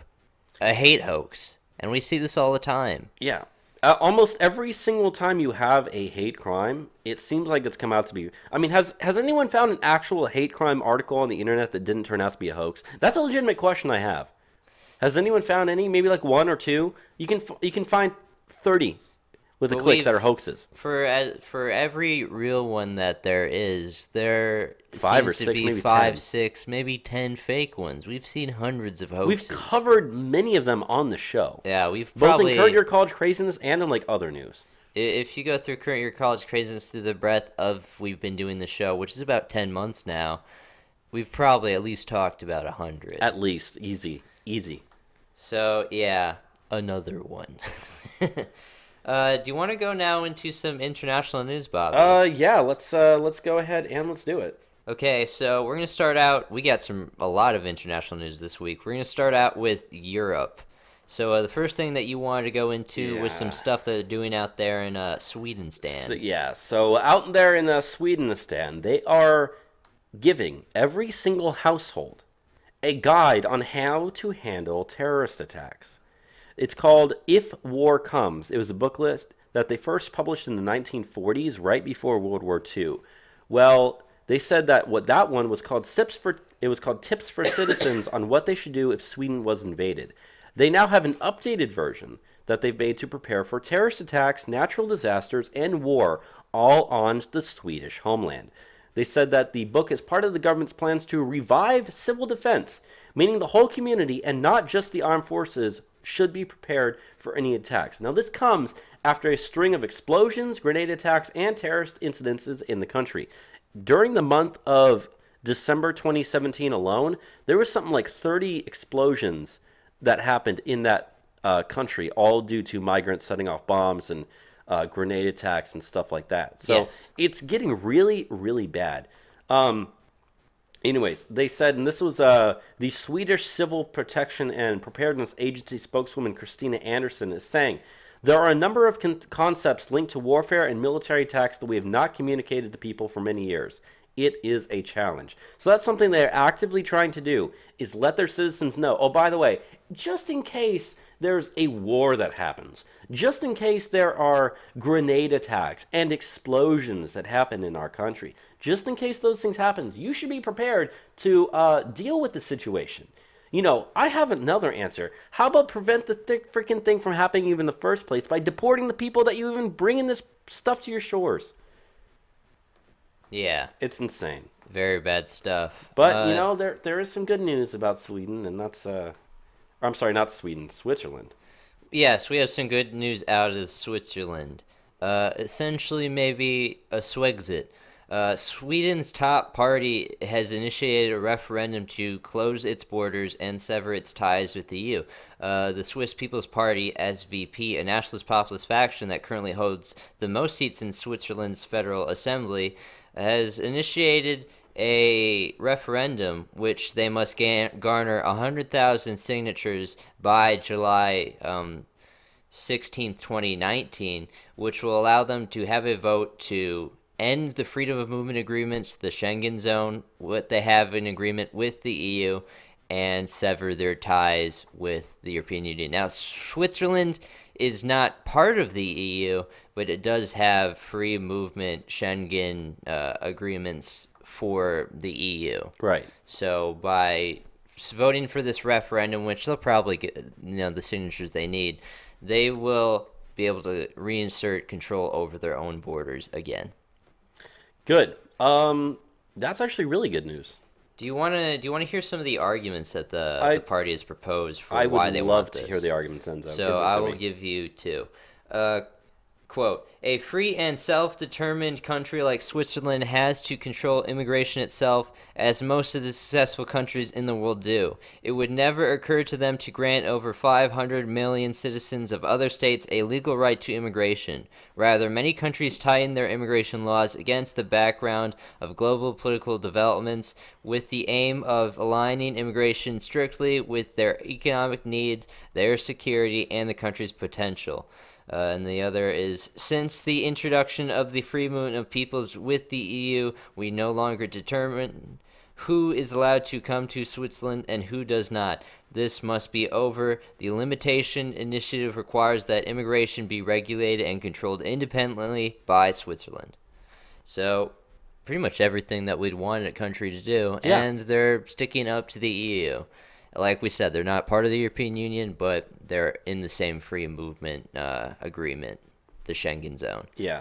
The next thing that we have as far as Europe is concerned is there was a survey in Belgium in regards to whether individuals see Islam is intolerant and incompatible with Belgian society. They asked 4,734 different people.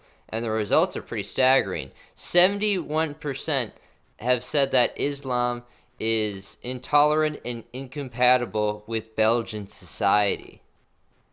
So, as Belgium, being one of the core nations of the EU, is being flooded with these migrants that no one asked for, the people are still strongly against all this immigration into their country, and they see it as a existential threat. Yeah, so I think that's something that it's even surprising to me that it's that low of a number. 71% say it's incompatible with their society. 74% say it's an intolerable religion, or I'm sorry, it's an intolerant religion, which, like you said, compared to 38% for Judaism, 14% for Catholicism. It's pretty obvious the people there don't like what's going on there. And if you're not surprised, there might be a Belgian exit of the EU as well. Would that be Belexit, Dexit, whatever it is. Blexit, whichever it is. Oh, by the way, breaking news. Patriots beat the Jaguars. They're going to the Super Bowl. Oh, wow. The Jaguars are ahead most of the game. Yeah. Let's go on to the last thing that we have for Europe, and this is out of the Ukraine. The newly adopted Ukrainian law on restoring sovereignty over Donetsk and Lugansk regions shows that Kiev is determined to resolve the conflict in eastern Ukraine by force, the Russian Foreign Ministry said. Quote, the law grants Ukrainian President Petro Poroshenko, quote, unlimited powers to silence dissent similar to those of a dictator, the Russian Foreign Ministry said. Quote, it cannot be described otherwise than a preparation for a new war. So there is a new law that has passed in Ukraine in regards to restoring sovereignty over the breakaway People's Republics of Lugansk and Donetsk in eastern Ukraine, which are like de facto pro-Russian separatist states. Mm-hmm. The majority of the people do not want to be part of the Ukraine there. And President Petro Poroshenko looks like they're going to start the civil war back up over there with his new actions. So the fighting in the Ukraine should look to pick up pretty soon. Not good for those Ukrainians over there. No. I don't really know what I have to say about that personally. Personally, I know a lot about the conflict that's happening in Ukraine. It's been really bad. The economic opportunities for people in Ukraine are very bad across the board. Most people don't have trust in the Ukrainian government whatsoever. There's a long history of corruption at all levels.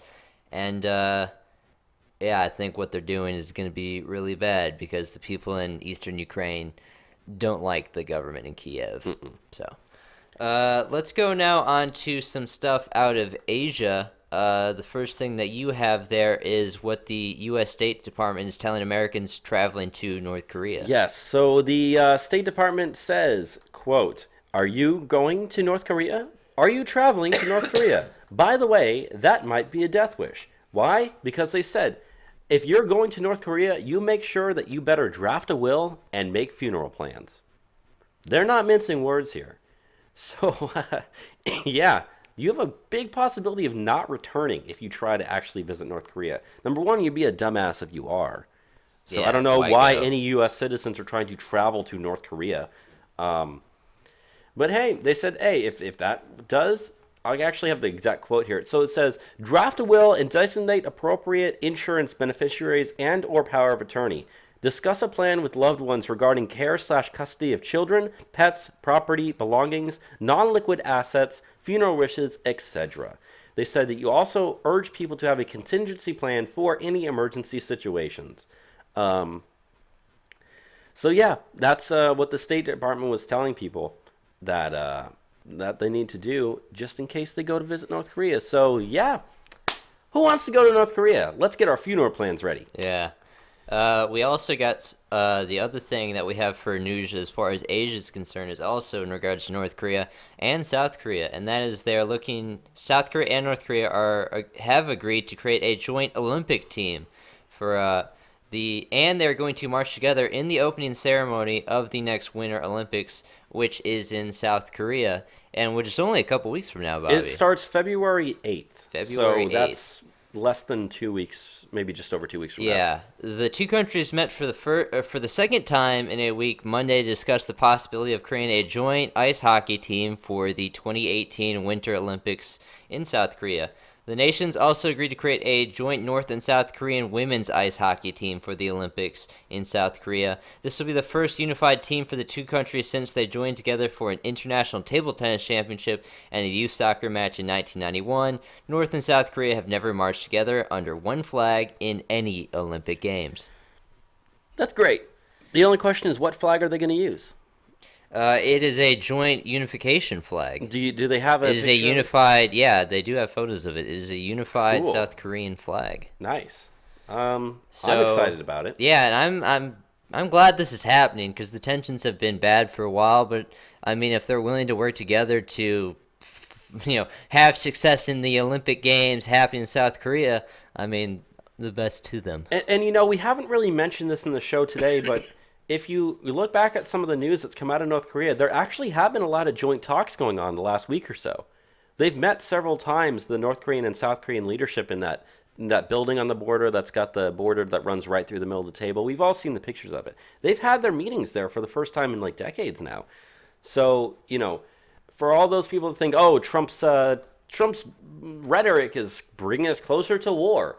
Well, Trump's rhetoric is also making people realize, wait a minute, we don't want war. What we want is peace. Maybe we should actually be sitting down at the table. By the way, there's the Olympics happening 50 to 100 miles away from that border in a very tense situation like we're dealing with right now in North Korea. It's no wonder that the two things combined is the reason why we're seeing peace talks. There's the reason why we're seeing them combined together under one flag. If there hadn't been an escalation, if I can use air quotes around that word, if there hadn't been those, we wouldn't be seeing peace talks. We probably wouldn't be seeing war. Yeah. But we definitely wouldn't be seeing this. And as we said last week, President Moon of South Korea accredits Donald Trump for the peace talk negotiations. Exactly. So it's his efforts that have gotten them to come together. Would we have seen the same thing under President Hillary Clinton? I doubt it. But it's not what we saw under Barack Obama. Right. So if Clinton was anything like Obama, no, nothing would happen. No. Let's move on now to Africa, particularly South Africa, since has a near and dear place in our hearts, and we have a lot of South African listeners. The first thing that we want to talk about is H&M has closed all their stores in South Africa. The fashion retailer H&M was forced to close its stores in South Africa over the weekend after a group of, quote, anti-racism demonstrators protested through the outlets, toppling mannequins, overturning clothing racks, and leaving a wave of destruction in their wake. This was in reaction to, did you see, Bobby, there was an ad showing a black child dressed in a shirt that read, coolest monkey in the jungle. I did. It was hilarious. Yeah. And so, I actually have something to say about that. I'm not Yeah. sure. You probably are going to say the same thing, but I'll just go ahead and say it. That kid and his family have both said they don't see what the big problem of the uproar about that picture was. You know Yeah. why? Because the kid was a kid model. They had over like 100 or something different shirts that they were taking modeling pictures of that day. It was literally, change your shirt, let's take some more pictures. Change your shirt, let's take some more pictures. That's how they get these modeling photos that you see. he got paid to do it. Yeah, he got paid to do it. They didn't see the big problem. They thought it was funny, okay? We're such a politically incorrect culture, or, a politically correct culture, I'm sorry, that we are right now, that you see something that says, coolest monkey in the jungle, and you automatically think, oh my God, that's racist because there's a black kid wearing it. But yeah, it received a lot of backlash in social media over, the alleged racial implications of the photo. H&M apologized, but the apology was not enough for some people, however. And starting last Saturday, members of the Economic Freedom Fighters, a South African political party, which we've talked about with many people. Yeah. We've talked about them with Simon Roach, Karen Smith. I talked about it with Leigh Oxley. These guys are very bad. So the Economic Freedom Fighters, South African political party, gathered to protest outside the H&M stores across the country, and quickly the protest went out of rails, and they have videos of this. The Freedom Fighters just go into the stores and start destroying everything. It's amazing. And it's terrible, but it's amazing. It's terrible. And the leaders of the economic freedom fighters movement said that they make no apology for what their fighters did to H&M and suggest that targeting H&M retail stores was just the beginning. Mm-hmm. So more to come. Yeah, a lot more to come. Did you see, before we move on, I saw a video, it came out, I believe it was this morning, that there was a bunch of actual members of the ANC, African National Congress there, in South Africa. They went outside because there was a protest happening, and there was a single old white dude that was standing there amongst the protesters, and the actual ANC members started picking up rocks and trash on the ground and throwing it at him. Not throwing it at any other protesters, just the white dude that happened to be there at the protest. And that's the only one they attacked, because he's the only white guy there. It's getting bad, folks. It's getting bad. Stuff. Very bad stuff. We can move on to the next story. Yes, let's move on. So the next story that we have here is also out of South Africa, and that is South Africa's state electricity supplier is on the verge of collapse. So South Africa's finance minister, Malusi Gigaba, warned this week that if the crisis facing state-owned electricity supplier, the Electricity Supply Commission, known as Eskom, is not dealt with urgently, South Africa's whole economy could collapse before the end of January. And as we've talked on the program many times before, they're already in their past junk status for their interest ratings. Yeah. So the economy is already in terrible straits. But according to reports in the South African media, Gigaba said at a pre-World Economic Forum breakfast meeting in Johannesburg that the state, quote, simply does not have the funds to bail out Eskom, and the utility could collapse before the South African team at the WEF in Davos returns once the conference ends on January 26. There would be no currency and no economy for the country if Eskom went belly up, Gigaba warned, adding that the crisis is extremely serious. Well, that would give them all excuses to do what they want to do. So, yeah, we've talked about the potential of civil war, or, the inevitability of civil war in South Africa. I mean, our friends see it as an inevitable fact.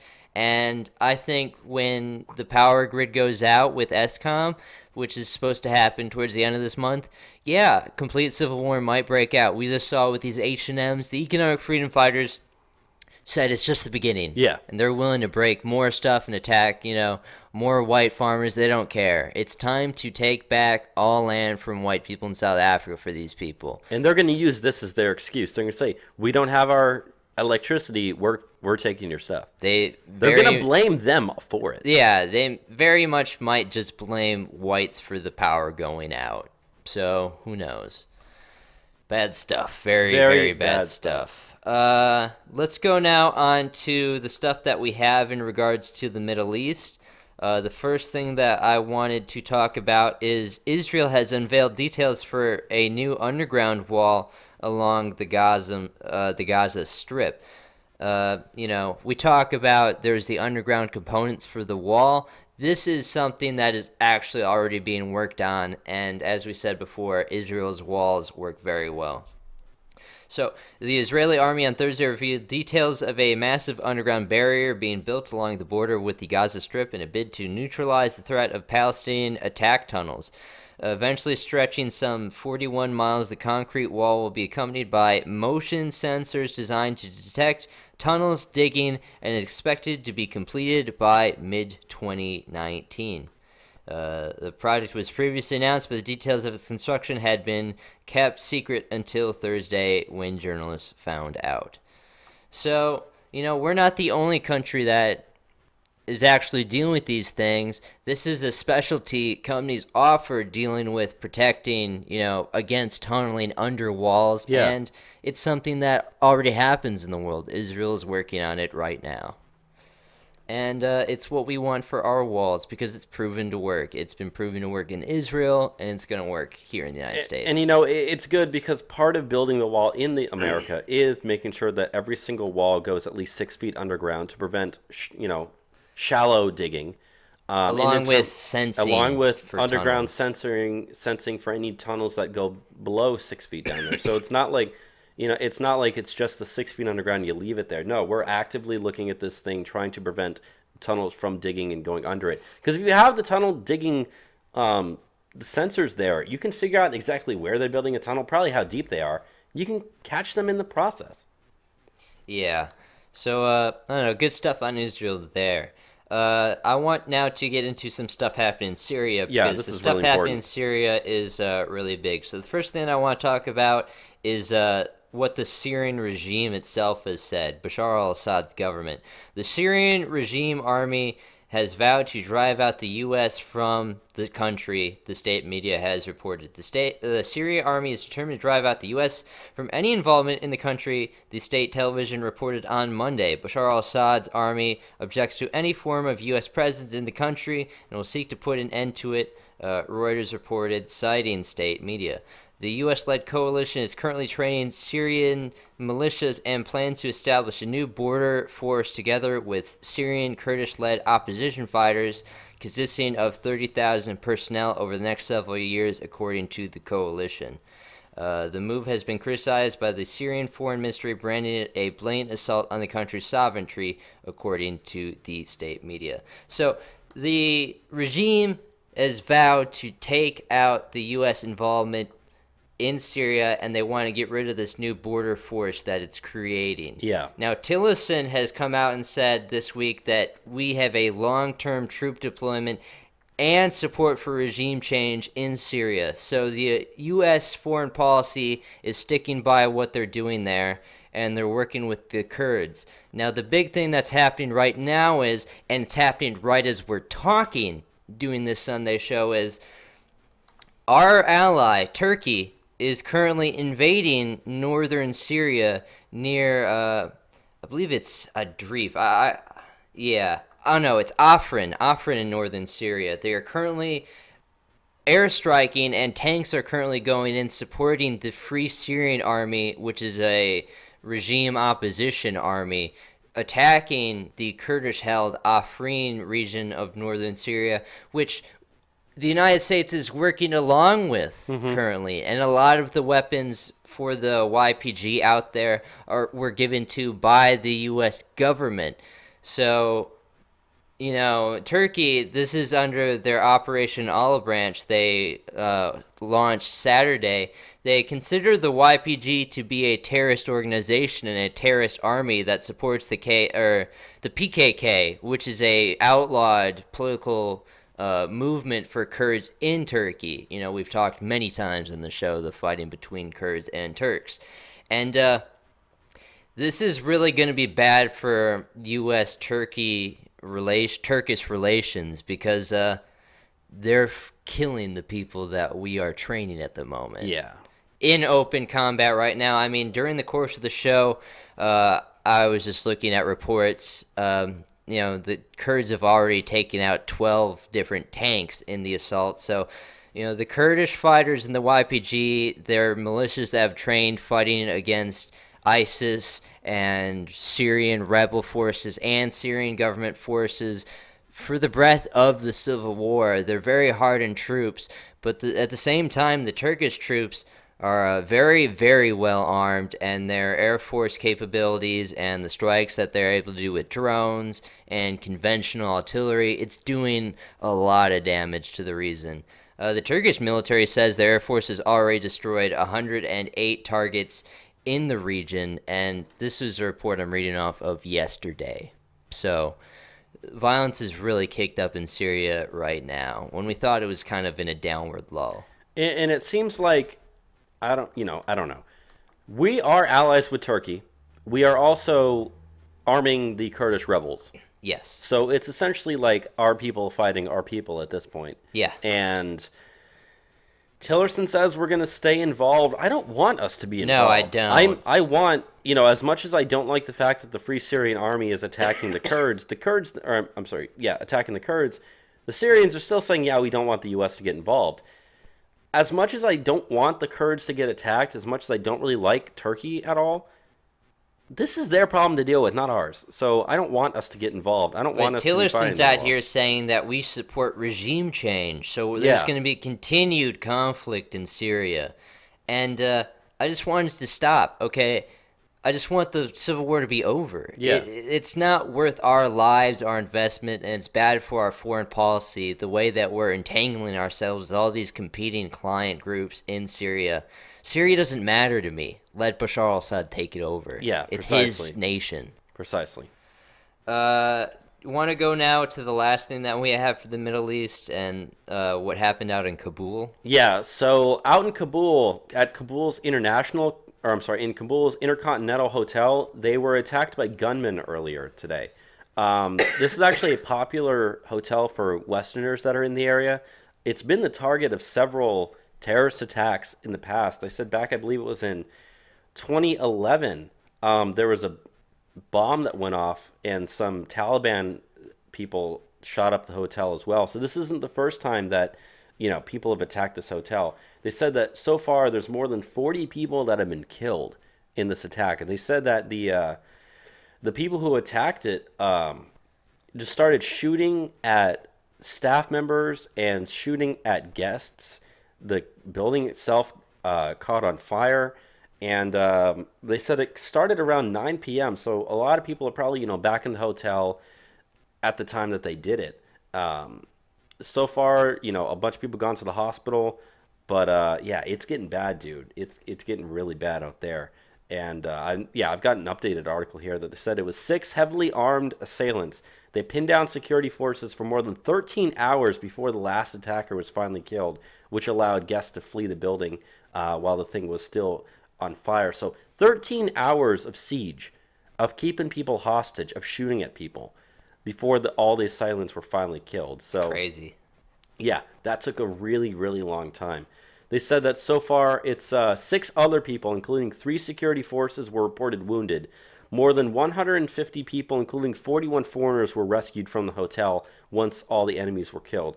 At least 11 of those people that were killed, this is talking on I think this is the good side. They said at least 11 people that were killed were employees of Cam Air, which is a private Afghanistan airline.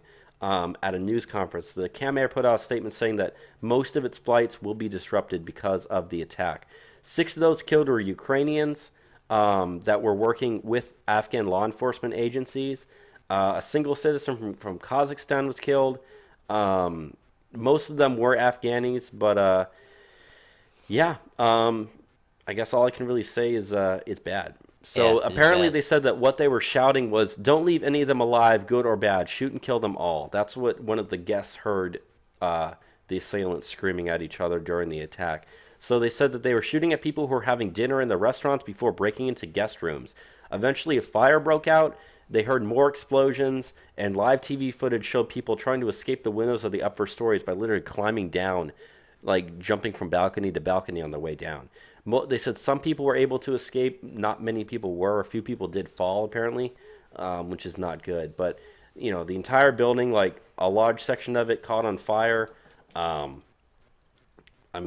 really all I can say. It started, however, with the shooting at people in the restaurant, as well as 5 gunmen who had suicide vests that waited until people stormed it before they started blowing themselves up. That's what killed a bunch of the security forces that were trying to stop them. So they were prepared for that attack, and it's probably one of the worst coordinated attacks we've seen in a while. Yeah, Bad stuff. very bad stuff. Let's go now to the last story we have for international news and the last story of the show. We're going to North America for this one, and it's quite humorous, to say the least, Bob. Yeah, I heard this story earlier today, and I was like, wow, this is funny. I've known about this for a couple days now. So El Salvador is currently negotiating with Qatar to potentially send the TPS, temporary protected status, individuals that were ending their status for here in the United States. It's about 200,000 people. It's about 200,000 Salvadorians who just lost their TPS status in the United States. El Salvador is looking to negotiate to send them to Qatar. So let me read some of this. El Salvador is seeking to reach an agreement with Qatar to allow Salvadoran migrants who are forced to leave the U.S. to work temporarily in the Gulf country, a spokesman for the Salvadoran presidency said on Tuesday. This is in regards to Trump ending TPS for the Salvadorans.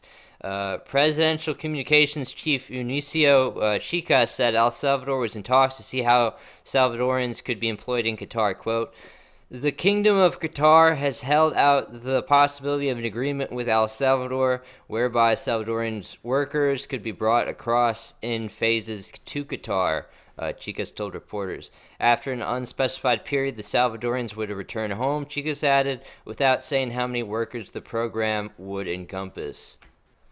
Hugo Martinez, the Salvadoran foreign minister, said during a visit to Qatar that his country had very, very skilled workers to offer the Gulf nation. So they don't want their own people coming home. No. Why wouldn't they want their own people coming home? I don't know. The way that they say it on the media, like these are ultra economy boosters. Yeah, they're pretty much giving away trillions of dollars to Qatar. I was gonna say they say that every single one of them adds to the U.S. GDP. Yeah. Well, don't you think El Salvador would want their GDP? Every to one go of up? them makes money rain from the sky. Mm-hmm. Yeah. Why doesn't El Salvador want? Yeah. These people? So why send them to Qatar where they could be second-class citizens, essentially slave labor? I mean, I'm sure living in Qatar is probably better than living in El Salvador. Don't get me wrong. So hey, for those people, it might actually be a step up. But no, Qatar is definitely a much more stable country than El Salvador. Yeah.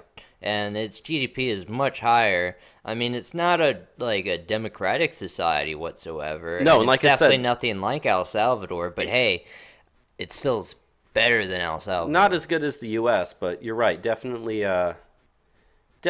better than El Salvador. So yeah, that is kind of funny that they're like, we don't want to bring him here. Let's ship him halfway across the world. And it's because the president doesn't want those people there because he knows they're like the lower dregs of society. Precisely. Like they would be a drain on his country to take care of. And Qatar. Figure out how to send them to Qatar. I was gonna say Qatar. I hate to say it, they'll probably end up being used as like slave labor, pretty much. We don't know what they'll. We don't know, but who knows? It's not like they're gonna automatically all be promoted to CEOs. So yeah, so funny stuff there. Salvadorans going to Qatar, likely, well, potentially. So yeah, that's the show for the week. Man, we went through a lot of stuff this week, Bobby. I'm surprised that we finished in only about 2.5 hours. I thought this was gonna go long. It's how we always aim for that timeline. Yeah. So we just kind of do it somehow. But yeah, I've had a pretty good show going through it, and like I said, we got through a lot of stuff, so I feel good. Anything that you want to say to the audience before we go? Any sort of announcements we have? Yes, I will. So as we said, you can follow us on Twitter at DJT Radio. The link is in the description. On Gab.ai at Trump_Republic_radio. Link is also in the description. Like us on Facebook at Facebook.com/TrumpRepublicRadio. Link is in the description. If you want to email us directly, you can email us at TrumpRepublicRadio@gmail.com. That link is also in the description. And if you want to support the show and you like what we do have a PayPal donation link at paypal.me/TrumpRepublicRadio, which also is in the description. Yes. So anything you need in the description, feel free to contact us. We would love to hear what you got to say. Let us know what you think of the studio. We've been doing it for a couple weeks now. We've now got this dual camera set up, so I think it looks a lot better. Let us know what you think. Remember, we also have our YouTube account. Be sure to like and subscribe for more.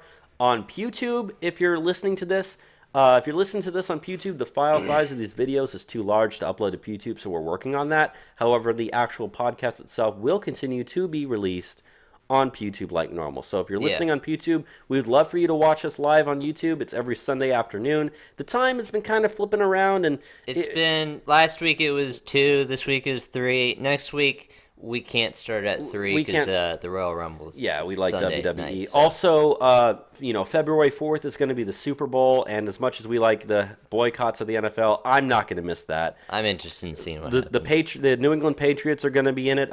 Again, they just beat the Jacksonville Jaguars as we were recording this, and the Minnesota versus Philadelphia game is yet to start, so it'll be fun to see who's going to be playing against Tom Brady in the Super Bowl this year. We're going to find out. So I hope it's not Minnesota. I hate that place. As a Wisconsinite. I went to the dentist this week, and my dentist was from Minneapolis, and she's a huge Vikings fan, so that gave me something to talk about while she was like... My mom lived in Minneapolis for a while. I've spent a lot of time in Minneapolis. Not a fan of Minnesota. I've been to Minneapolis one time. Sorry, Minnesota listeners, but... I'm just saying. Went to the Mall of America. It was awesome. My mom got lost. It was a funny story. I've been there many times. Anyways, we're sidetracked. But again, thank you for listening to Trump Public Radio, and have a good one. Goodbye, everybody. Goodbye.